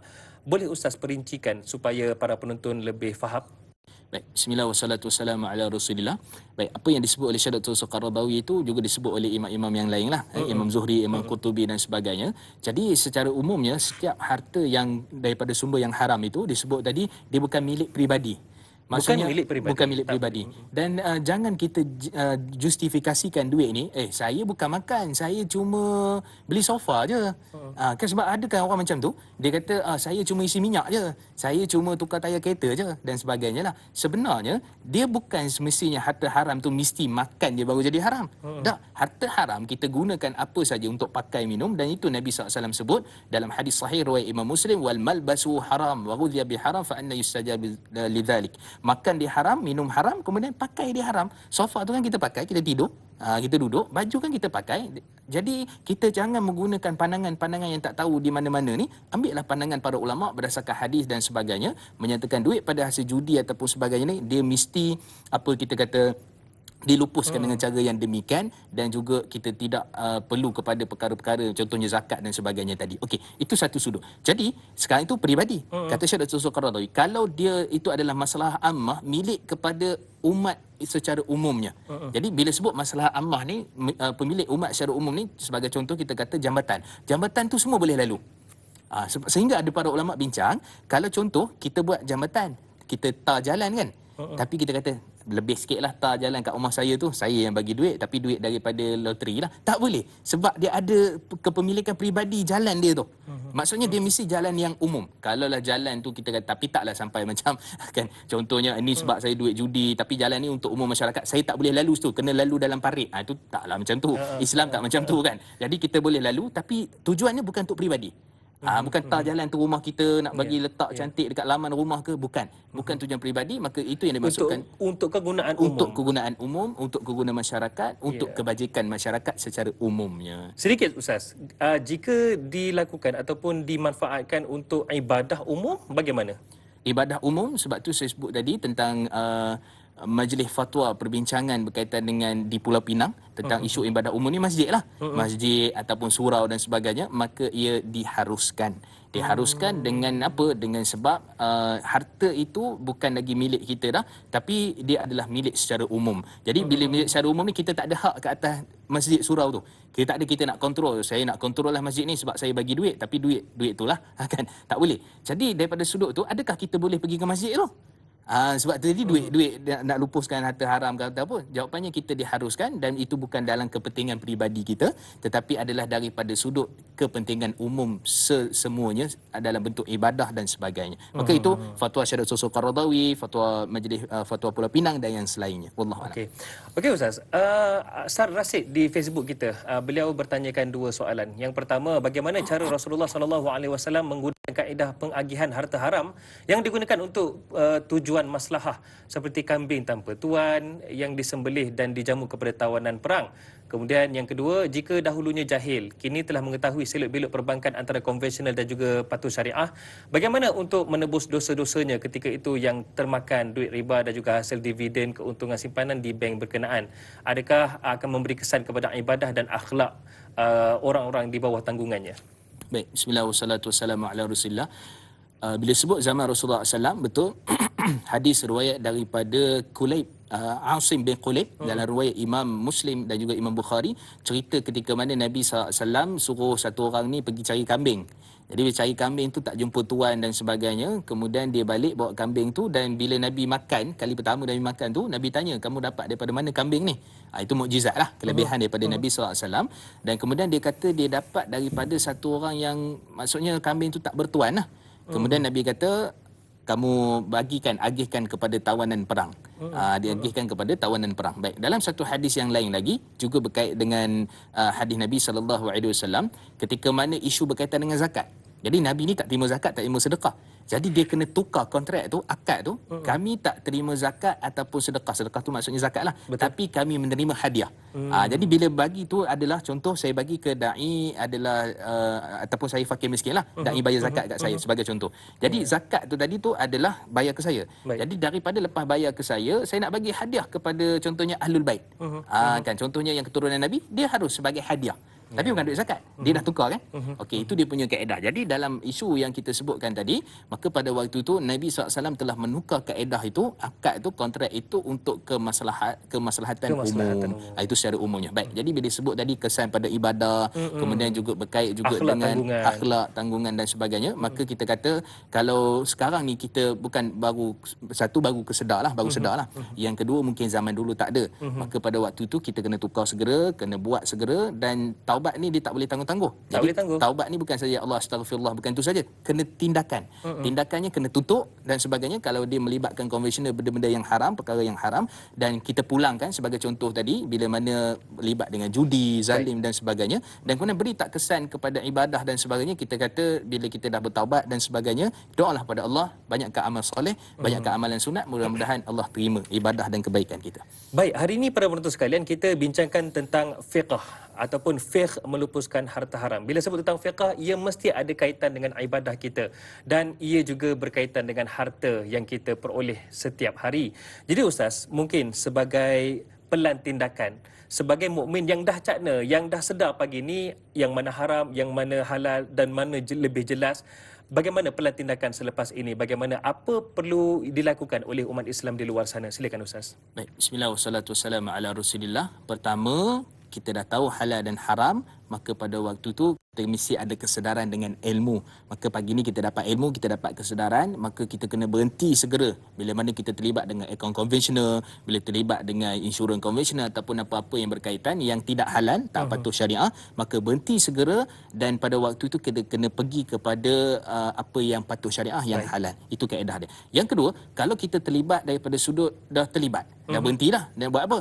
Maka pada waktu itu kita kena lupuskan harta tu dengan cara-cara seperti mana yang kita bincangkan tadi. Jadi caranya melupuskan itu dengan mungkin NGO, fakir miskin, ataupun mungkin ke Baitumal, ataupun mungkin dilupuskan dengan cara-cara yang disepakati ataupun dibincangkan oleh para ulama. Kemudian yang ketiga, kita banyakkan amal soleh, kerana dengan amal soleh ini boleh menampal kekurangan kita ataupun dosa-dosa kita yang telah lalu, dan itu memberikan kebaikan kepada kita insya-Allah. Wallahu a'lam. Itu dia apa yang dipesan oleh Ustaz itu, moga-moga menjadi azimat terbaik buat kita. Baik Ustaz, sebagai penutup perbincangan kita hari ini, mungkin Ustaz boleh ketuai bacaan doa. Silakan Ustaz. A'udzubillahi minasyaitonirrajim. Bismillahirrahmanirrahim. Alhamdulillahirabbil alamin, wassalatu wassalamu ala asyrafil anbiya wal mursalin wa ala alihi wa ashabihi ajma'in. Allahumma inna nas'aluka 'ilman nafi'a wa rizqan thayyiba wa 'amalan mutaqabbala. Ya Allah, ya Tuhan kami, kurniakanlah kami ilmu yang bermanfaat, rezeki yang baik lagi halal, dan kemudian amalan yang diterima. Ya Allah, berilah kekuatan dan istiqamah kepada kami untuk meneruskan agenda dan juga untuk meneruskan kehidupan kami dengan harta-harta yang halal, yang Allah redha, yang Engkau redai dan yang Engkau berkati. Ya Allah, ya Rahman, ya Rahim. Ya Allah, jauhkanlah kami daripada harta yang haram, keinginan hawa nafsu kami kepada perkara yang haram. Rabbana taqabbal minna du'ana innaka antas samiul alim wa tub 'alaina ya maulana innaka antat tawwabur rahim. Wa sallallahu ala sayyidina Muhammad wa ala alihi wa sahbihi wa baraka wasallam walhamdulillahi rabbil alamin. Taqabbalallahu minna wa minkum. Minna wa minkum taqabbal ya karim. Terima kasih kepada yang berbahagia Ustaz Mustafa Muhammad Suki kerana sudi bersama dengan kami. Kita bincangkan fiqh melupuskan harta haram. InsyaAllah kita akan bersama lagi di masa depan Ustaz, ya. InsyaAllah, amin. InsyaAllah. Baiklah para penonton sekalian, jangan lupa esok akan bersama dengan sahabat saya, sahabat moderator saya Da'i Hakim. Kita akan bersama dengan Ustaz Zul Ramli Razali, dan topik kita iaitu sirah Jabir ibn Abdullah. Siapakah Jabir ibn Abdullah? Esok perinciannya. Para penonton sekalian, menuang air ke dalam gelas, dituang air di meja sana. Yang haram jelas, yang halal pun dah jelas. Yang mengenal dan mukmin pasti cakna. InsyaAllah kita akan bersama lagi di masa hadapan. Assalamualaikum warahmatullahi wabarakatuh.